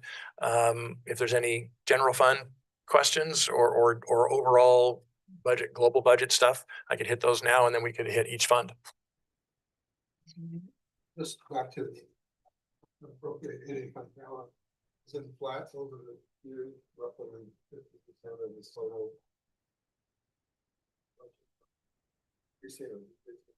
I don't know. I would have to do a little analysis and get to you. My guess would be that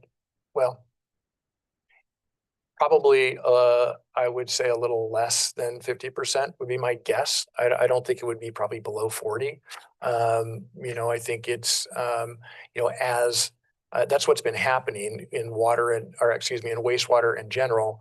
The fund balances have been, I think, by design, at least by design in the wastewater, have been bringing that fund balance down each year. So, I don't know how that trend would look. I'd have to. I don't want to promise anything I don't know yet. But we definitely, for a future council quarterly financial update or one of our updates, I could bring that response back. So well. No, not a question. I have a hard time reconciling what I see on the screen and what is in the package here, but doing my best. I think they're little, I think they're just presented in a different way. Yeah, these are summary. If you prefer, I can finish these slides and we can go through the actual, those are put in the format of what is required, for submittal to the state and our LB forms. And it's in that format for our financial requirements. The slide deck is trying to give a more of a understanding of the kind of the big chunks. It's condensed. Yeah, and just kind of more theory and a little bit of how it's chunked out. And then the back of the packet of the budget book, we went over some of those in the budget committee meetings. And then the back is a detailed line item breakout of that. So if you want to see actual line items by department, by fund, that's in there as well. And that rolls up to the colored tables by fund. I had a Counselor Smith. question on the franchise fees. Did I read somewhere that the state is now thinking of taking more of the franchise fees that will impact, the cities will get less? The say League of Oregon Cities Bulletin. Yeah, I don't know that it was franchises. I think there is sometimes discussions at the PUC about limiting, at the state level, limiting what the percentage that cities can do. Right. Franchise fees are negotiated between city and each utility. So it's not franchise. It probably isn't. Between 5% and 7% is a typical percent for franchise fees, and I've seen talk lots of times about the utilities, of course, want to have that be less. And so the PUC is sometimes will talk about limiting or promoting legislation to the legislature that would limit cities' ability to set their own rate for them.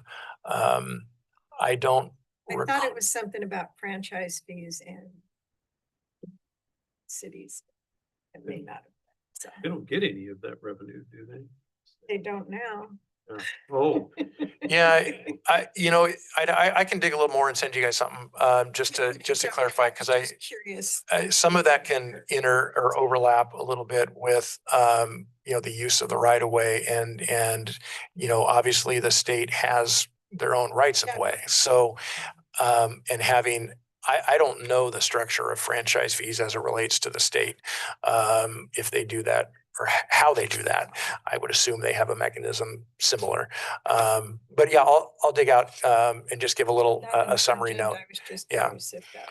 I think franchise fees in general are, like I said, are relatively stable, but not increasing even as much as like I said, the limited increases in property taxes. They're relatively flat. Okay, yeah, that's. If it was a big deal, you'd have heard about it. Yep. I think what we're all seeing is everybody is short of money and trying to figure out Yeah. how much can I get a bigger piece of whatever pie. Right.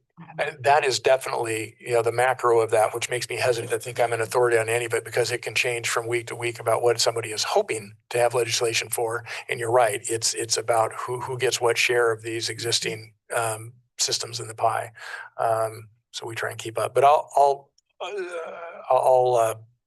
beat something Like I back. said, Both, not urgent, yeah, just but it's good to know it's worth following through.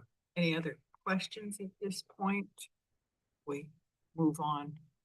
Yeah, we can talk about the each of the funds, and maybe while I talk about the funds, general fund is always the hardest to track. Each of the other funds are really more single focus. So so the street fund page is page 52 of the packet. Is everybody getting too cool? We need to Just all of a sudden something kicked on. turn the thermostat up, maybe? I think we're getting too cold, is what I'm hearing. Yeah. It's probably just because I'm sitting right underneath it. Yeah. That could be. Sammy sets it cold to balance all my hot air. Now I have to set it extra cold. It does tend to get a little Needs to be a chill lot colder. or something. Take care, Sammy. So the street fund, it's on page 52 of the packet, in its official format, going revenues, sources, expenditures, total uses. And this is this slide is what we use in the budget meetings. Revenue to expense. As I said in the opener, revenue was short of expense in the street fund, and that's on purpose. With Coleman Collector, we had those funds, 748,000. We've had them early in that fund exchange, and we're spending them down as we got phase one of Coleman done. Total FTE, 2.25 in the streets, and street right now is street and storm drain. That's right of way vegetation, all the storm drain, repair, maintenance, sidewalk, street sweeping, all of that stuff. So there's the personnel costs of just under 300. Primary functions, I just hit on them, operations, maintenance, street sweeping, potholes, preservation, which is crack seal and coating, vegetation management. And we have done some work in larger pothole that we've actually contracted some of that besides the cold. We really are limited to cold mix potholes, which are 3 to 5 years at best, of a fix. So we're looking at limiting that and really doing more. For those of us who don't speak street maintenance / carpentry, whatever, what is the difference between a cold mix pothole and? Cold mix is just it's bags, and you don't have to have rollers. You're not heating it up, and you're not compacting it the same way. It's putty, more asphalt putty. And it doesn't, even if you prep the surface below it, it doesn't last as long. Basically just fill in the hole. Yeah. So is that why you see them out there with the blowtorch all the time? There's some where they try and ooze it around and form it. And then that blowtorch is also for our thermoplast striping as well. But yes, trying to form that. But the cold patch, they can actually put out without the propane torching, and just depending on what the temperature is outside. But it is by far not a long-term solution. It gets the job done for problem areas. It really identifies what we know we need to come back in under 5 years and do right. But it gets something accomplished right away as we work on our funding plans. Capital improvements in the street fund proposed are the finishing of Coleman Phase 1. It looks like we're going to have, if not all, the vast majority of that will be in this fiscal year. When we were putting the budget together, it didn't seem that way. It looked like it would be, 2/3 this year, 1/3 next, and we'll have very little expenditure in this upcoming year. So all that means is what we have expended in capital will just be into fund balance, because we won't have, we won't spend that. That project was just completed earlier. It'll lower our carry forward starting balance and then catch up with itself. Timing issue.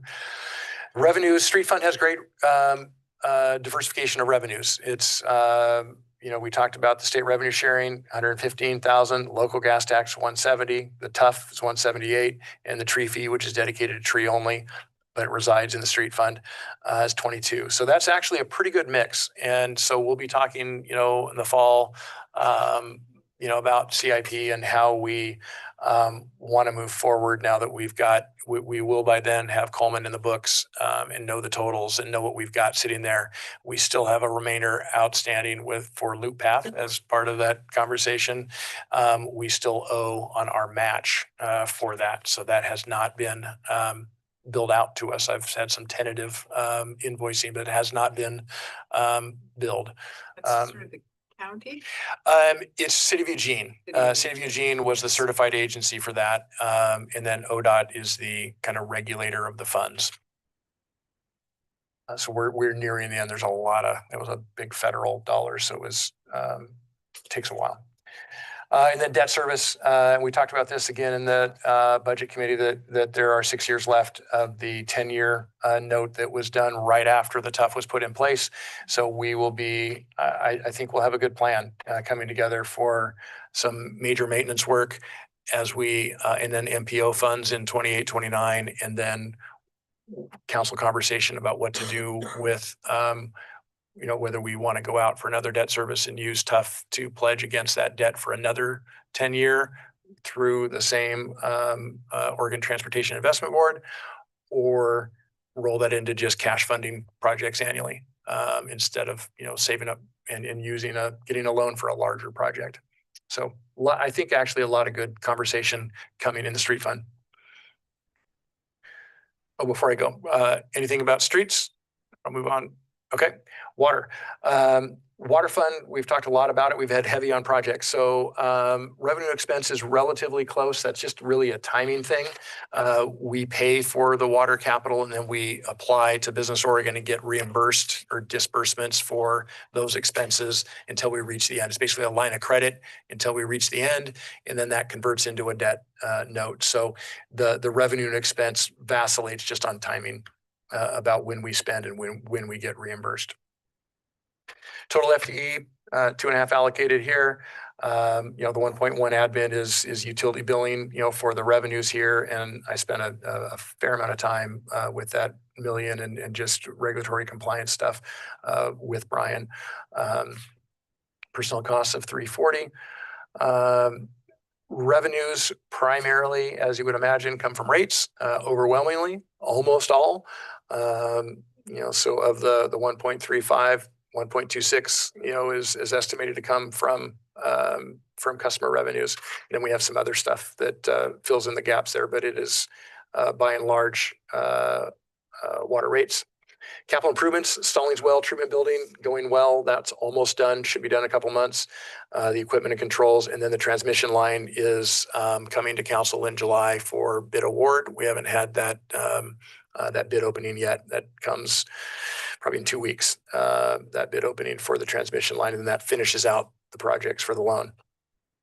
Unfunded capital, that's kind of part of this project list that we did outline in the CIP. We definitely have long-term water supply conversations and funding strategies to develop. We still, the federal FEMA funding that was available for seismic retrofit was discontinued. We'll see if that comes back or not. Pioneer Valley Estates, we've talked about that a lot. We do have really good lead on the congressionally directed spending grant through Representative Hoyle's office that I hope we will know in August or September. And then we have mainline replacements to still figure out. Debt service, we are making our final payment. Today is the 9th. We probably made it this week or it's coming at the end of this week. So that debt will be all the way done and cleared out. And we will have no debt service in the budget that you're reviewing now for next year. The big loans that we have that we're doing drawdowns on will start on debt in fiscal 28. So we have a 1-year reprieve where we've have no debt in the water fund. Up a bit. So the well 3 is on Stallings Lane. Yes. That property was purchased, correct me if I'm wrong, but through the water fund, right? That is correct. Through a loan from Business Oregon. Correct. Okay, just trying to get things in my head. Yep. So, okay. It feeds into some of the public testimony. It's an element of that. When we do get into the loan, and we don't have to worry about that for this coming fiscal year, but right when we start talking about CIP and budget for next year, which is a few short months away, that loan amount we'll have clarity on, but it's around 220. So we're going from 80,000 a year of debt service to 220 in the water fund. And the property on Stallings Lane 2 is not within the city limits. That is correct. It is within the county. Correct. Rural residential zoning county. Okay. Yep. Thank you. Any other questions on water? Okay, last one, wastewater. This one's pretty straightforward. Revenues actually are exceeding expenses. First time in, like I said, at least 4 years, maybe 5. The total FTE, it's a pretty technical system. We devote more of our public works staffing allocation to this than any of our other components. There's a lot of in the treatment plant operations. There's labs, there's monitoring and changing of systems and cleanouts. And there's just a lot more preventative ongoing maintenance at the plant. And our collection system is much more temperamental than a normal city. A septic, a step system has a lot more. It's, there's 650 tanks and pumps and floats and panels, and there's just a lot in the collection system. So it drives a heavy load of our public works staff. Revenues, same as water. It's primarily driven by wastewater rates, with the exception here that water doesn't have is the URA contribution that we talked about at the start of this meeting. Very little other revenues between those two. And so you obviously recognize here that when the URA goes away, we're having positive conversations for general fund. We'll be having serious conversations about what to do with the wastewater fund, which is why when we did rate increases, council approved 3.3 for all utilities and an additional 3 just for wastewater. So, or 3.6, excuse me, and then additional 3. So it was 6.6% rate increase for wastewater, specifically to keep building that fund balance, because we know we will have significant challenges, because this 500,000 that has been contributing to the debt service of 904,000 will be no longer, and that has to come from somewhere. So that's the downer. I don't have a glass half full quote on that one right now. Well, we'll figure it out. We don't want a half full glass of waste. None of that, right? Yeah, of clear water, right? Yeah, well, yeah. But that is definitely, we will figure it out. So capital improvements in monitor mode, capital, we did not budget capital in this current fiscal we're in, or the next. The next things, tank replacement, a large tank in the collection system is scheduled, which will be good. We need it both environmentally and for the operation of the system. And then we keep reviewing the membranes and the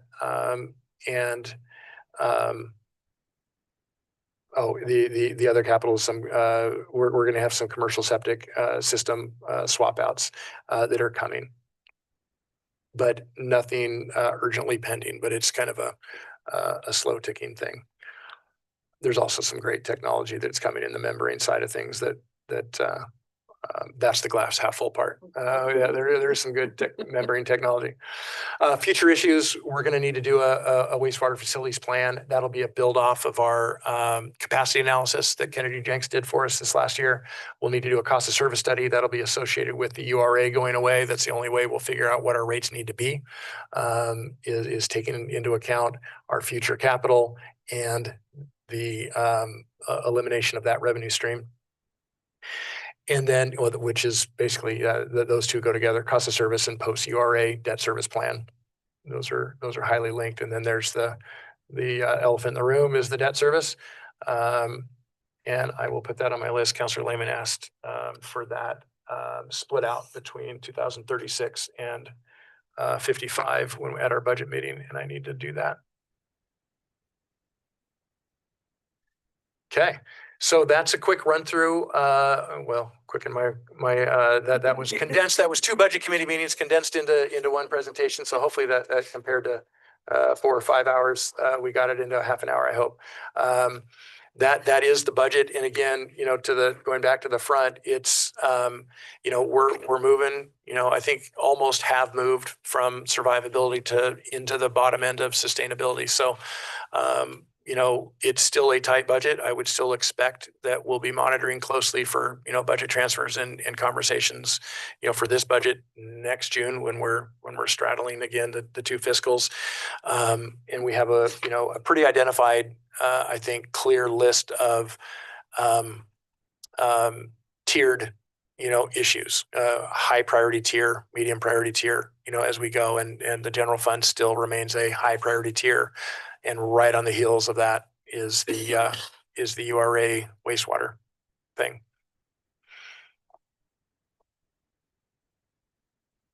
Is there anyone signed up to provide testimony?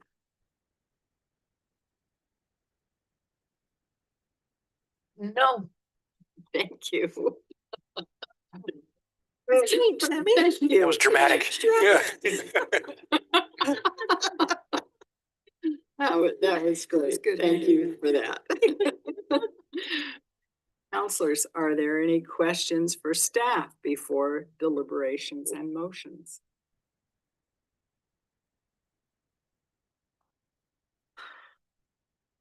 Hearing none. If there is no further anything, I will close the public meeting at 8:10. And open the floor for council discussion.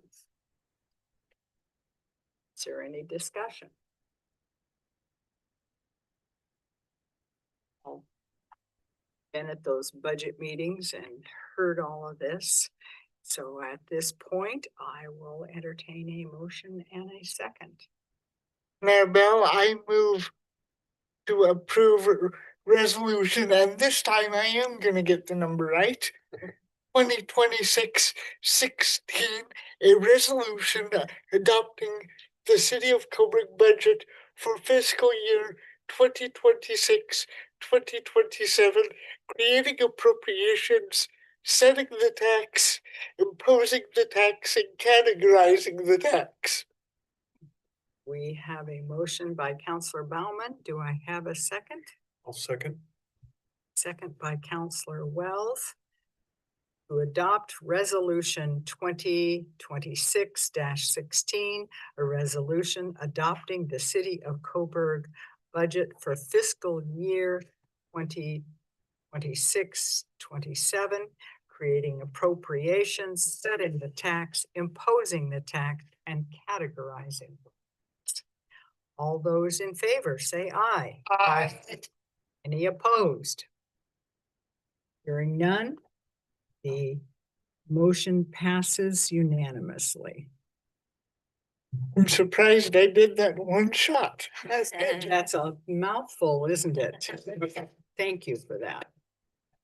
Okay, moving along, our next agenda item is the intergovernmental agreement with Cottage Grove for the building permit program services addendum. Yes, thank you, Mayor. This is an update amendment to our operating agreement. As you probably know, for a number of years, I think 4 or 5, 2020, the City of Coburg has used the City of Cottage Grove to handle its building plan review and permit issuance and inspection program. Basically the building operating plan or operating services. And Megan manages that plan and is heavily engaged in ensuring it works smooth and interfacing with the local developers, local homeowners, businesses that are pulling permits and ensuring that things go smoothly. And we have a great working relationship with the City of Cottage Grove, who also perform this service for the cities of Cresswell and Veneta. So there are 4, and of course for themselves. So there are 4 jurisdictions. So this is a really fairly mature version of the regionalization we talk about in other areas that really are nascent and aren't really together yet. This one really works well. What is different with this addendum is that it's structured. I was rereading my staff report, and it is sort of a time and materials a change from a fixed cost on a percent of the program. We were 10%, I think, of Cottage Grove's total building department operating costs. So what that meant was, regardless of activity, we were paying a fairly fixed share. There was no true up to it. And I think in probably the first few years when the subdivisions were going, it made sense. I mean, it always makes sense because Cottage Grove needs to cover their costs, right? But the model is when all jurisdictions have the same rough amount, proportionate amount of development, the percentages are allocated and everybody comes out pretty close. the last 2 years, it has really shifted. Veneta especially has been growing. Crestwell has some moratorium issues, and they have very less volume, and we have not had nearly the activity. So Megan and I worked with Cottage Grove to discuss how to transition that, and they were right on top of it from the get, and they wanted to change that model as well. So I think they're in the process of changing that model with the other cities as well. So what's in front of you here is an addendum to change it to a 75-25 split. So we retain 25% of permit revenue. 75% of it goes to Cottage Grove for performing all those services rather than a fixed amount. So it's much more dialable. It matches activity. So it's more of a revenue base. So there is costs associated with Megan managing the program, coordination with Melanie, the building official, interfacing. All kinds of different random things come up where we need to have that. And then also the connection between our land use approvals and the building permits is essential. So it makes sense that 25% of that is maintained here. 75% of that goes to the council. Or to Cottage Grove. I've seen 70-30, 75-25 is a pretty normal split. This is a common way of allocating these. So we're really excited that it brings us back to having a lever that matches development activity. And we're not paying for something that we're not using as insurance, just in case something, we do. Over the 5-year period, if we did some analysis, I wouldn't be surprised if it came out fairly close, to netting out as making sense for both sides. I don't think anybody really made out, like a bandit. I think it just tipped more on the front end. This back end that we're in now became less and less cost effective for us. So that's really the only change. The relationship stays the same. They're a great partner. They had a retirement of building official, and Melanie, who was she had several different certifications prior to that, is now also certified as a building official. She's excellent. And so we're really happy to keep the IGA going with Cottage Grove with this, we think improved model. So those fees are set up basically on a cost recovery model. They are, which is why, that the time and materials cost is accurate, but that it's not literal, because the fees by state law, have to have some relationship to the cost of providing them. Yeah. We will be coming as part of the revenue options subcommittee recommendations, is an update to our building permit fees. They have not been updated in 4 or 5 years. So we're behind the rest of the jurisdictions in this group. So we're pulling that together and using, their fees as kind of a reference. It requires us to submit stuff to Building Codes Division as well, at the state, for them to have a hearing.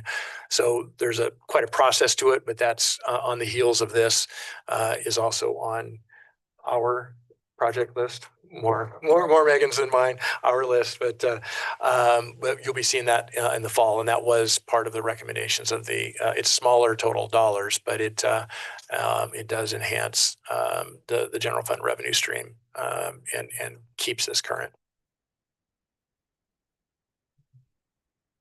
Questions for Mr. Hanks or Ms. Winter?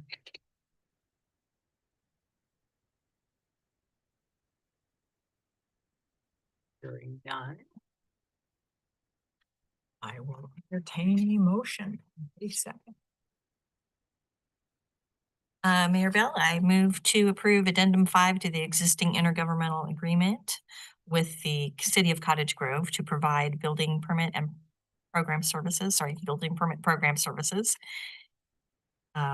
And I move to acknowledge and accept the updated building program operating plan required to be submitted to the State of Oregon Building Codes Division every 4 years. I will second. We have Maribel, can I interrupt? Yes. I just realized when I was looking at the packet that we did not include the operating plan. So I had that motion, and it was 2 agenda items, and there are some exhibits, but the exhibits are for the contract, and I blew it. So the operating plan is not in there. So I think if you wouldn't mind taking off the second half of that motion, I should have caught that before you started the motion. I'm sorry about that. So we'll bring that back by itself. It's an acknowledgement. There really isn't anything. It's a mandated requirement every 4 years to submit an updated operating plan to the state. And we wanted to package that, and I blew it and didn't put that, that document in for you all. Okay, so with council's okay, we will just remove from the original motion, the motion to acknowledge and accept the updated building program operating plan for No, the state of Oregon building codes. the opposite. Oh, sorry. Yes, we will remove that. Oh, We will- remove that. Sorry, you said that. yes, Okay, we will good. Remove that. Yes, that is correct. Thought I had. that Yes, you right. did. I missed the remove part. I thought you meant, We oh, will yeah. remove. And so the motion is by Counselor Engelbretson and seconded by Counselor Bowman to approve Addendum 5 to the existing IGA with City of Cottage Grove to provide building permit program services. Yes, thank you. I'm Okay. sorry about that. No, it's fine. There was a lot of language in all of these things. All those in favor say aye. Aye. Opposed? Hearing none, the motion passes unanimously. And now we have the building. Yeah, that agenda item 10 will come, Okay, that come will go back. away. Yep. Yes, that goes with the, as I started to say that, I thought, oh, no, I think I'm wrong on that. So we're now down to council action items, and biggest one here is administrative reports, and I believe that is in our red folder. Yes. And I provided an update on Coleman Collector Street. As you might have seen, the crosswalk has been painted. So that was one of the final larger items. So the crossing at Pearl and Coleman is in. And I think I said earlier in the budget stuff, we are very close to that project being all the way done. There's some punch list items. There's some ADA ramp, maybe some grinding, maybe a section to replace, which is unfortunate. The county inspects that, Lane County, and those are so difficult to pour and get the grades to match their compound grades. It's Yes, unfortunately, they are. yeah, Yeah. it's not uncommon that they don't make it the first time around. So I don't know which one, but there is a portion that probably is going to have to be just broken out and redone. So it's still very close to being done, very excited. And we'll get out a little more of a formal, like a little announcement press release thing. But hopefully you've all checked it out, because that is, for our fall, winter conversations for future street planning. That's the Collector Street cross section and the standard. Can I ask, are you working on still drafting options for the quote, or did we make a final? Oh, I am still working on that. Yeah. Okay. Yeah. And we're going to put out a little press release, and Councilor Bowman and I walked the site, and I thought from his comment last work session, I thought it would be great to ensure that council also gets a statement about the value of that new infrastructure. I put a pretty complete description of our staffing in the Public Works Department.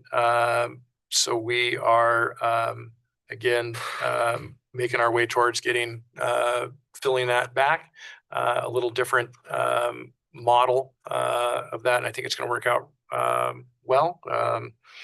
So more to come on that, but we plan to have that person. We had 11 applicants.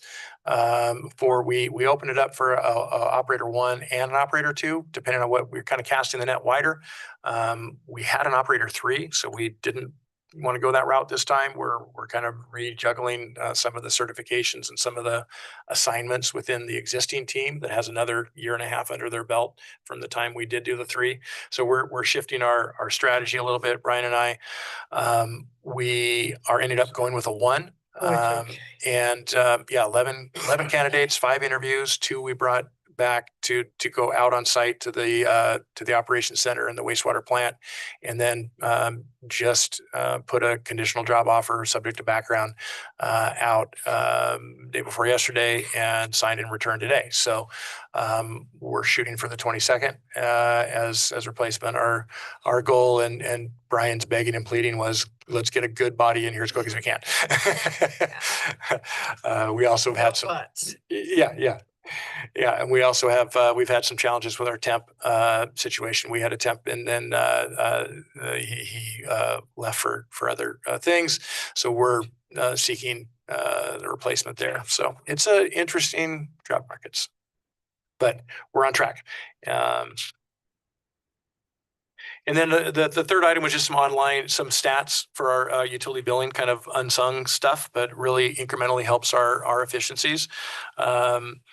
About how we're slowly providing the opportunity and education and hand-holding in some cases on how to help people get to utilizing online only, electronic billing, electronic, auto deduct pay.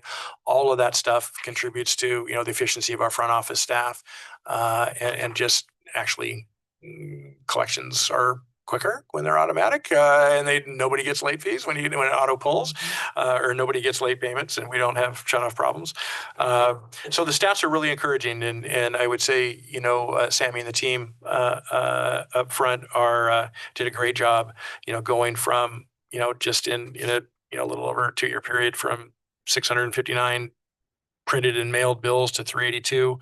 It'll never go to zero. There are a lot of people that, it's preference, right? There's no mandates, but we are encouraging people, and we have better tools now online for accessing your bill, accessing your history, your consumption history, graphs, charts, and also paying online and not receiving paper bills. So just want to highlight that as something we just keep nipping away at. And the rest is, we've had a little uptick in citizen inquiries. I put vegetation/weeds in various locations. That's been our hot and heavy topic. We're in the midst. Notices have been sent out to those properties that didn't meet the June 1st deadline. Several have taken care of it since then. We have more communication and discussions to come with property owners. Most of the time, there's a lot of personal connections that can be made, and it gets handled. But it's been a weird weather year too. So every year is a little bit different on how ready people are to meet that deadline. So we're plugging away at that. The industrial noise on Shane Court is just ongoing.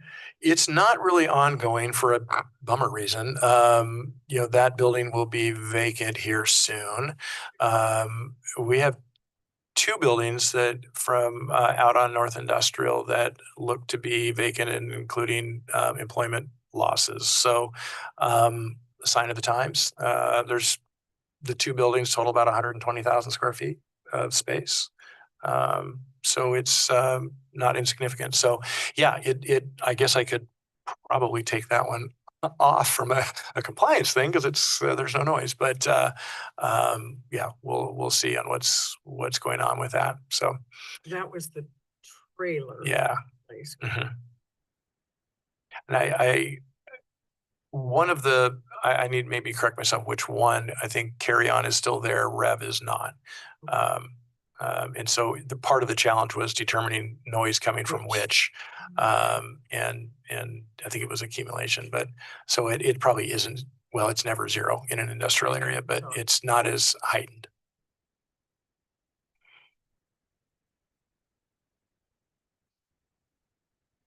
And the drinking fountain in Norma Fiber, you already had that one.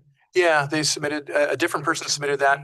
Yeah, using our inquiry, and then a different person came to Park and Tree and had a testimony about it in conversation. So that's another one of those lists. It's really that prioritization thing is, we can do 1 or 2 of anything. We just have to, we can't do all. So it's a matter of prioritization again, as we work through that. But the one that's there, the manufacturer is out of business, and we can't get parts at all. And we've jerry rigged it a couple times and it works short term and then doesn't. So it really is replacement time, and it's over 20 years old.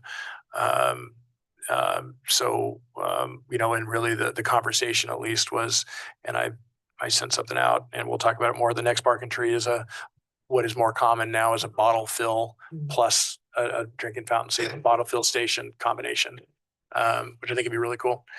We've been talking about that with Main Street for also for the downtown area, for the little pocket park by Chiefs is possibly one of those there, and then one of them at Norma as a really nice amenity. I think those are important, and it kind of goes with the loop path because the Norma one really fits with loop.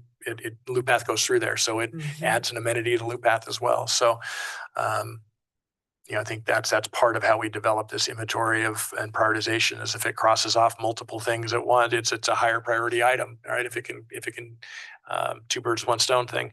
But yep, that was interesting and well founded. It's been intermittently operational, mostly inoperable for about 3 years, with the exception of a few months here and there. Thought I'd seen it come up and then go down again. Yeah, for context, that thing is almost as old as I am, so. Oh, no, say it isn't so.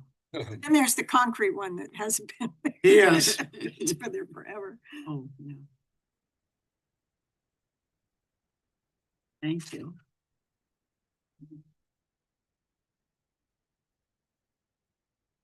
What else? I sort of interrupted you. there. No, that's all for the city administration report. The monthly financials are there. Those are April, so that's 3/4 of the year. Where May is being balanced right now, and then we'll be balancing soon, working on June and then the year, closing the year as well. So we'll be doing some double duty on AP and both fiscals. We run different runs of AP and payroll splitting between the two fiscals. And so things get a little more hectic and complicated from at fiscal year end. And then we'll be uploading the budget and getting that set for the new fiscal before we can pay bills. You have to put the new appropriations in. So there's a lot of finance work now that this meeting has completed. We have a lot of reporting to the state on the shared revenue and the county for our property tax and all of the forms that go with approval of budget. So, and then mid-August is audit. We just move right to audit. Yeah. Wow. And this will be our new accountant's first audit. Yep. Solo. Yep. And you. Yep. I'm confident. I'm excited. I think she's ready for the task. Yep. Good job. Yep. And we do have our financial consultant Donna as a phone a friend for her, and that's been working out really well for certain things. Yep. So I don't have anything particular to add on the financials. So, as you know, the closed month is always just barely behind. May is almost done, but we're always, what we submit to you is kind of a month and a half behind. Any questions from council?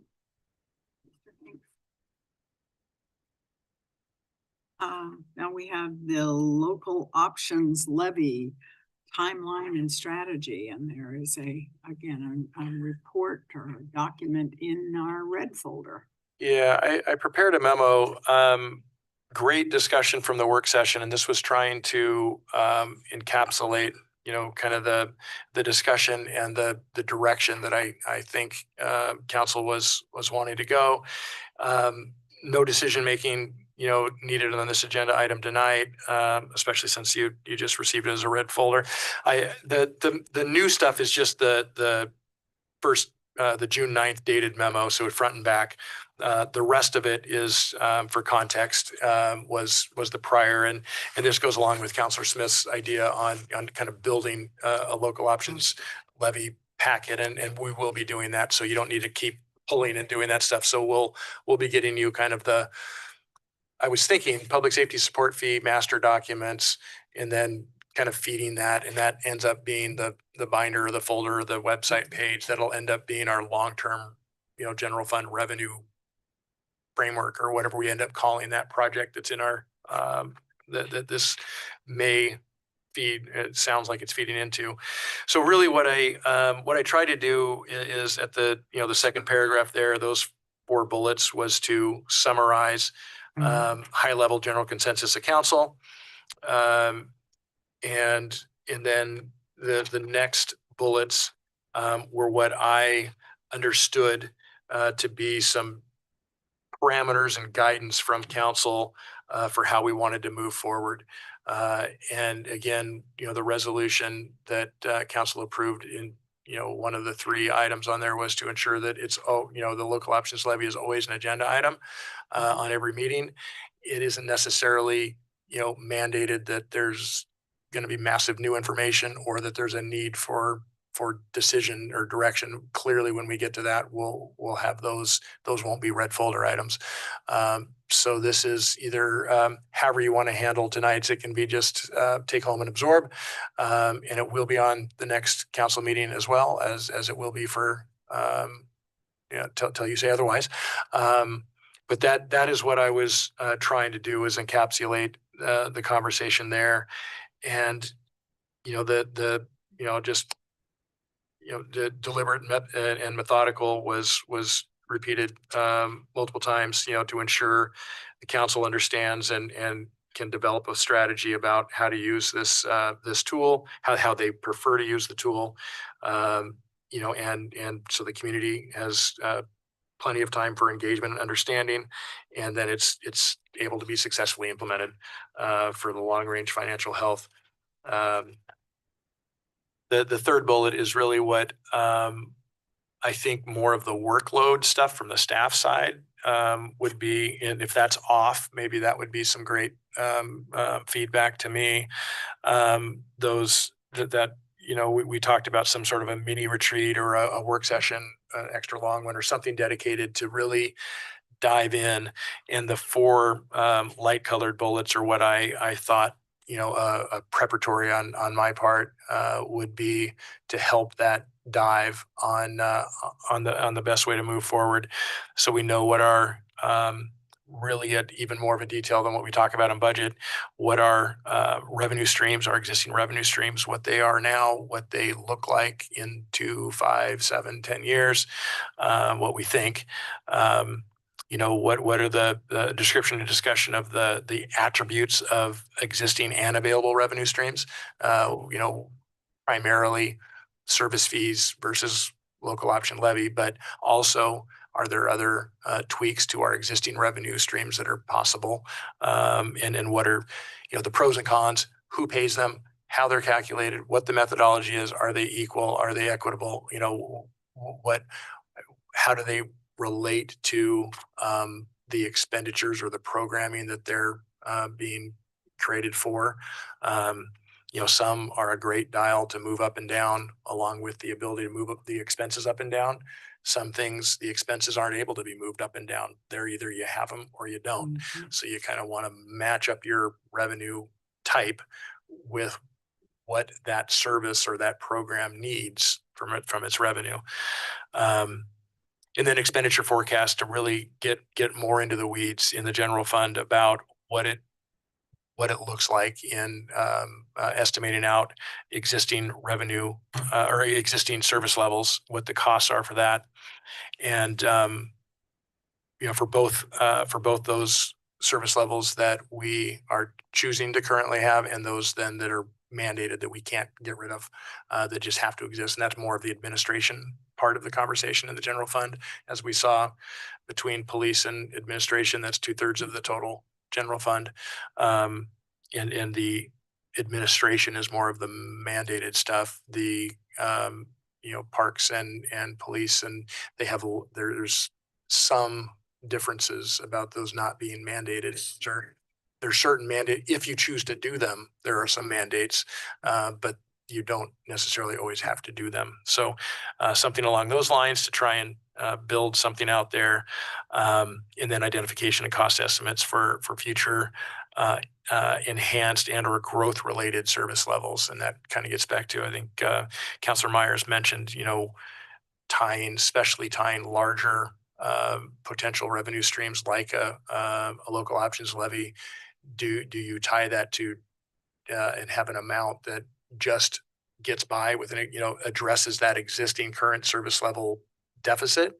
Or do you use something else to do that and use this tool for something that is either more significant and that then might help in the timeline part of the strategy and timeline. So what you're wanting to build the strategy for influences the timeline. And of course, what also goes into, would be embedded in this is the information on URA and where that funding comes into all of this. So that's what I was thinking was probably where we want to start. That's a load of work. It's doable load of work, obviously, but it's a load of work to pull together. And so I'm not talking about a mini retreat, next week or anything. But I think that would be fruitful in kind of a retreat style setting where we can kick all that stuff around and make sure we really understand it and figure out, how to start building what's the real objectives and start narrowing that funnel. So I'm just going to throw out here that it would seem to me that the best month to look at this, I think September is like way too soon since we're taking August off.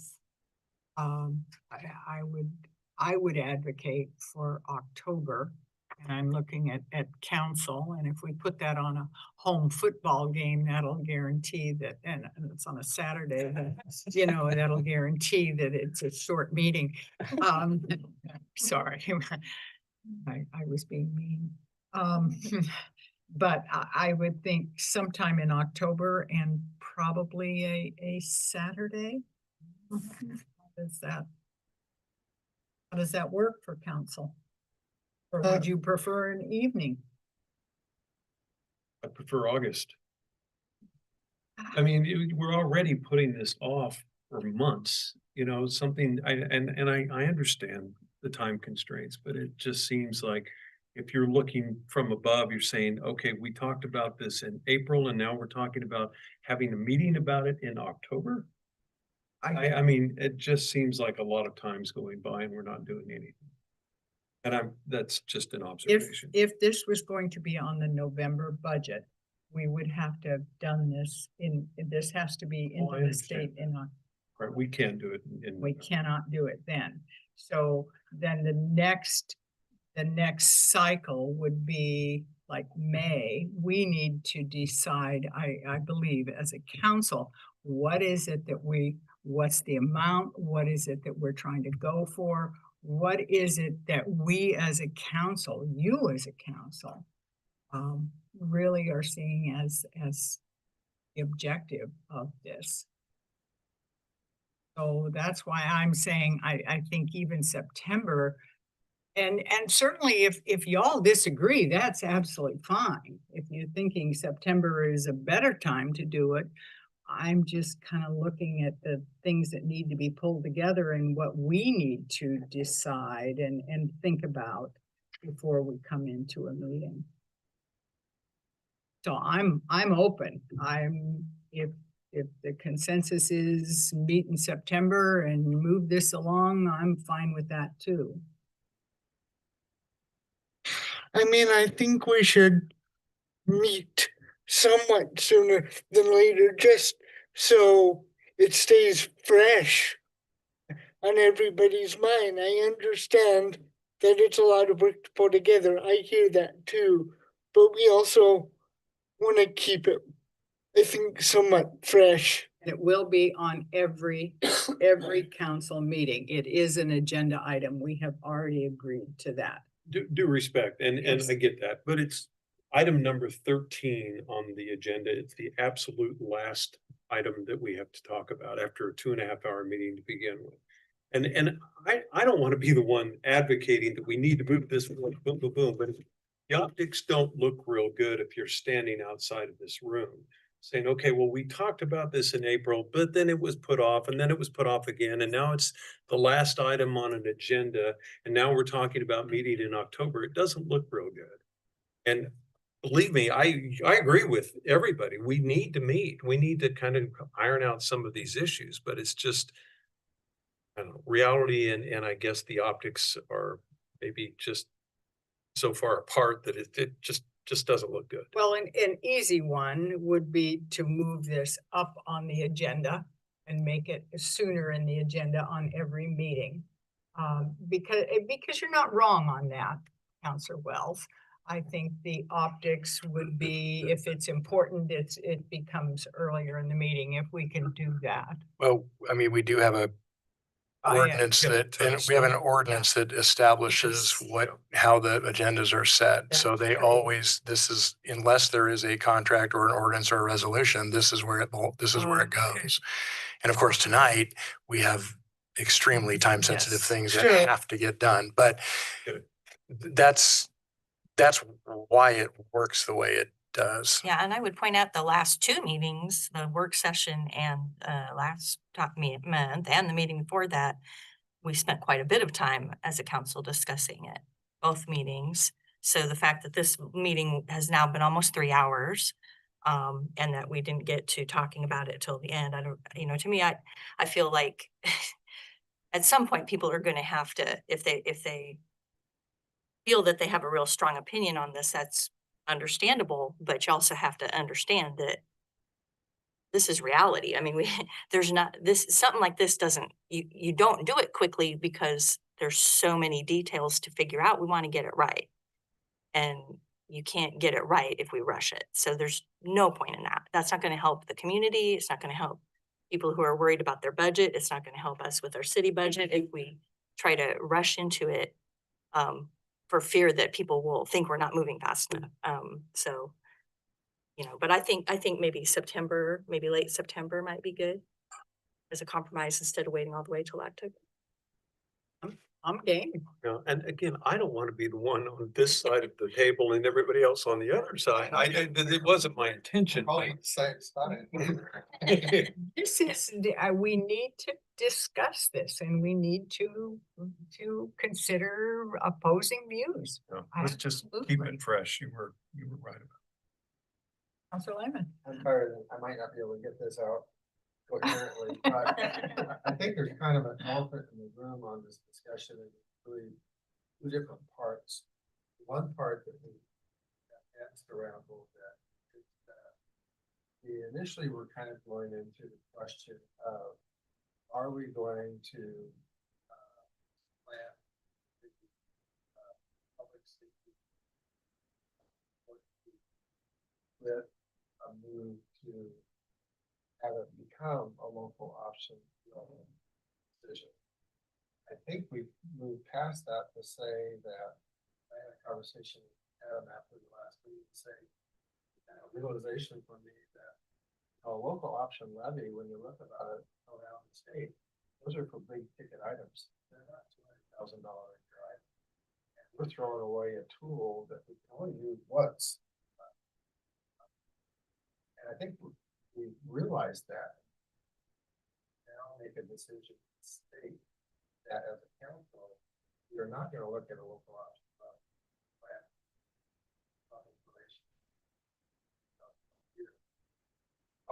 That's a good idea at one point. I realized, like, for example, just even though you're 3% personnel cost increase, it actually is 9.6% from 2023 to 2024, 9.7% from 25 to 26. Add all those supplemental costs of personnel. So you're looking in a 4-year period of time of 19.2%.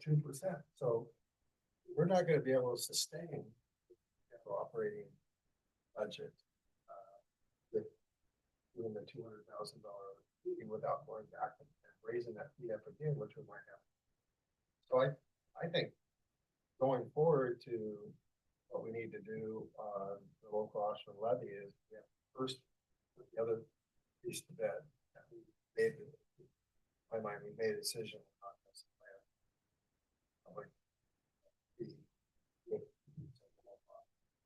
I think once we make that decision, that's letting the people in the room outside know we've made a decision.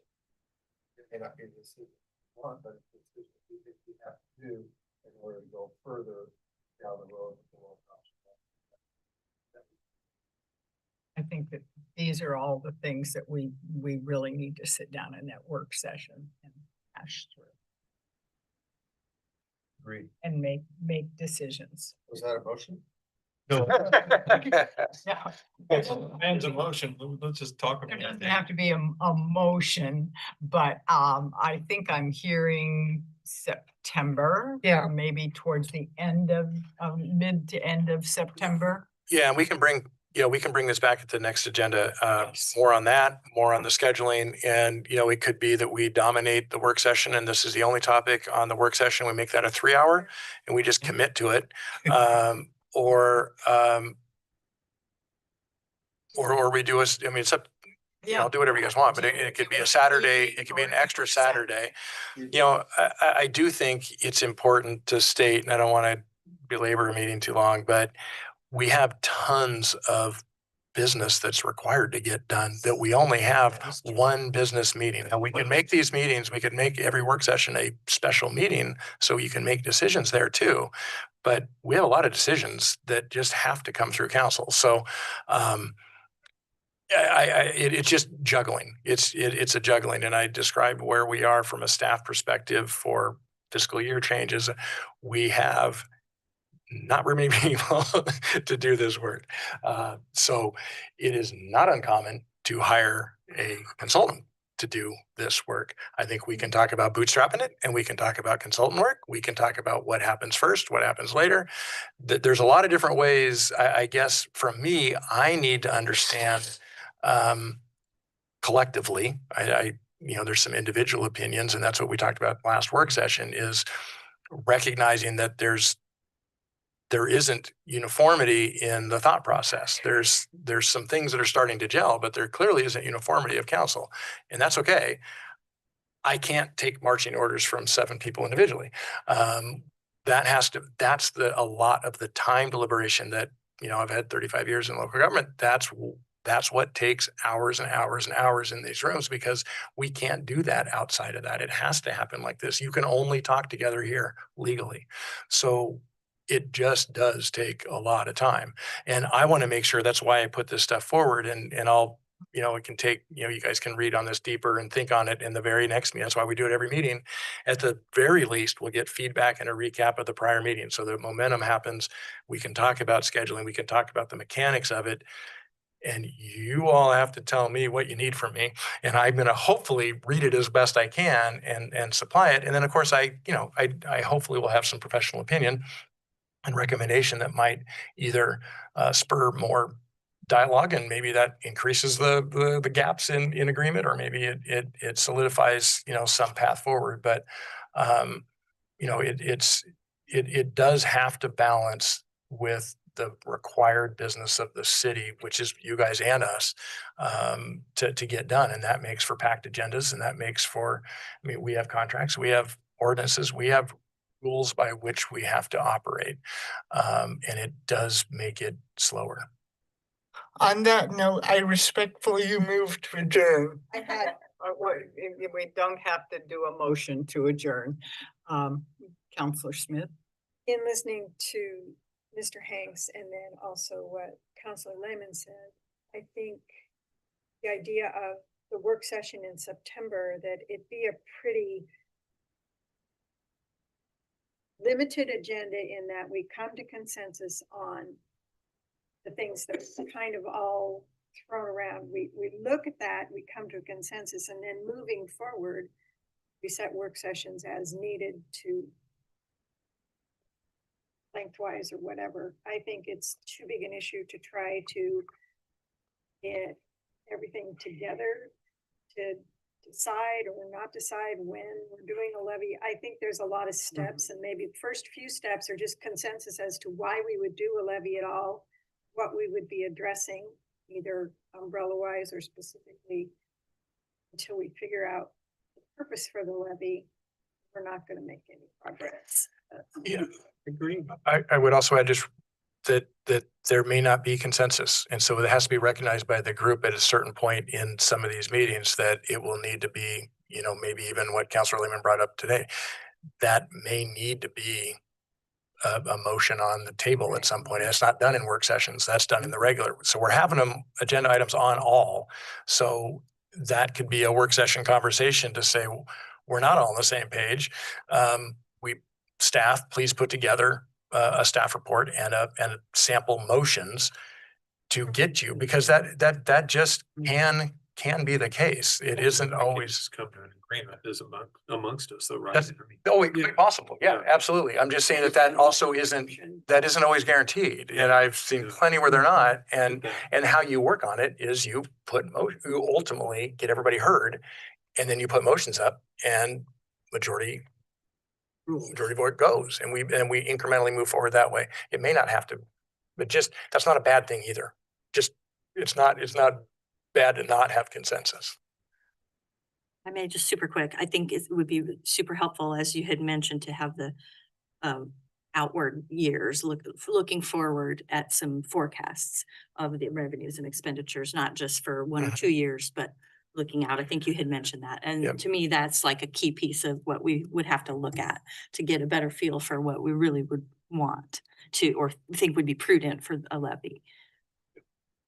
That's a big, important part of maybe even, I don't know if you could have that ready by the work session, but I almost feel like September, to me, okay, yeah. I feel like that would be super helpful to have, and we should make sure that you can get it for that work session. Yeah, I think and schedule the work session accordingly. So, okay. Way to tie it up. Thank you. I'm hearing September for a work session. I think I also heard evening as opposed to a Saturday. I'm okay with either. I'm more coherent. Okay. We could look at starting our regular work session fourth Tuesday at 5 instead of 6. We can go 5 to 8, be done. There is something worth saying that later in the evening, it gets less and less effective for everybody. So how we can put some options on there in the very next agenda item. We can start getting the mechanics options for you and making sure we have the room, and you guys can decide where we go from there.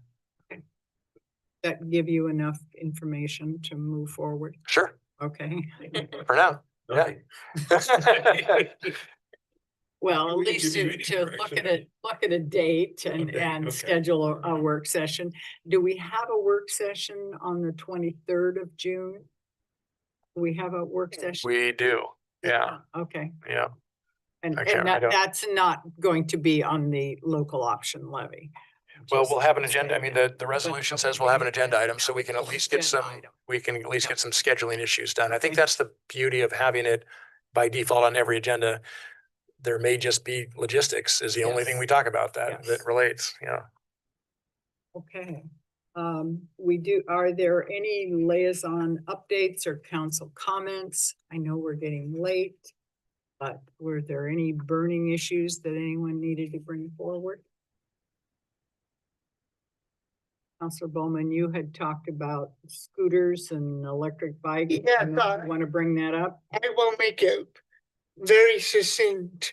I just want to put this on the record that I have noticed an increase in unsafe behavior when it comes to electric vehicles, particularly bikes and or electric scooters. These things go very fast and can be very dangerous. And as somebody who is not quite a pedestrian, but not quite an operator of a vehicle either, I'm in the gray zone where I have to share the road with you, but I'm more exposed than you would be in a car. I would encourage parents to have a conversation with their children, provided they're legally allowed to ride it, of course, but that's another issue. But I would encourage parents to have a productive, age-appropriate conversation with their children about what safety on the roadways as an operator of one of these vehicles looks like. Because I can guarantee a conversation is much more preferable than having the city take enforcement action. Parents are not gonna be happy with that. So have a conversation and we can all be okay with that. Real quick, we do have some materials. We're in development on City of Eugene Police Department just put out some really good stuff on their Facebook just last week. And the legislature, a bill that is into effect now or next week, maybe I don't know when the effective date is, made some changes. You know, that table we brought out last year that we laminated, put out, there's more material. Some of the helmet rules, what you can, they've streamlined them. They made them a little better. They've made them a little looser, I would say, but they're not as, I mean, it's hard. It's hard to even know as a parent, probably what you got to really look stuff up to figure out what's legal. But we are putting some materials together, Chief Larson and our team using some of the City of Eugene stuff. So we'll be putting some stuff out and social media and also again, wherever we can physically post things, because it is a growing problem in many, many cities. It's interesting if you look at public forum or council meetings, it pops up all over the place. It's a big safety issue. Yeah, right. Right, exactly. Yeah, it's a real thing. Yeah, for sure. Counselor Smith. In that light, I wonder if it, at some point, if there would be time where it might be beneficial to have a safety day over at the park and post it, let parents and kids know, please come. Maybe our police officers could go over the rules, talk to some of the parents and the kids, because I agree with Councilor Bowman. And with the summer, they're just going to be enough day. And they're fun, and I don't know who's legal to ride them and who's not, how fast they should go. But we had an incident by the park this last week where a gentleman went by with a young boy on the scooter with no helmet, flew down our street, and I do mean he was flying. And a woman was out with her dog and the dog bolted and it knocked her down. So now this person didn't intend to do that and didn't know, but the speed and just the kind of cavalier attitude of tip around wherever you want, I think it's become. And I would just feel horrible if a child or anyone slammed into this at 40 miles an hour, which is the fastest they can go. Just a quick PSA, this is 450-pound machine. I don't want to be even inadvertently responsible for breaking somebody's leg or dislocating somebody's jaw. Okay, anything else for the good of the order? Otherwise, I will adjourn this meeting at 9:02. Long meeting, and thank you very, very much. I'll walk you home if that's okay. You know, I don't think I'm gonna need it. Okay, so I'm gonna hang it on the back of the chair. Of course. Now?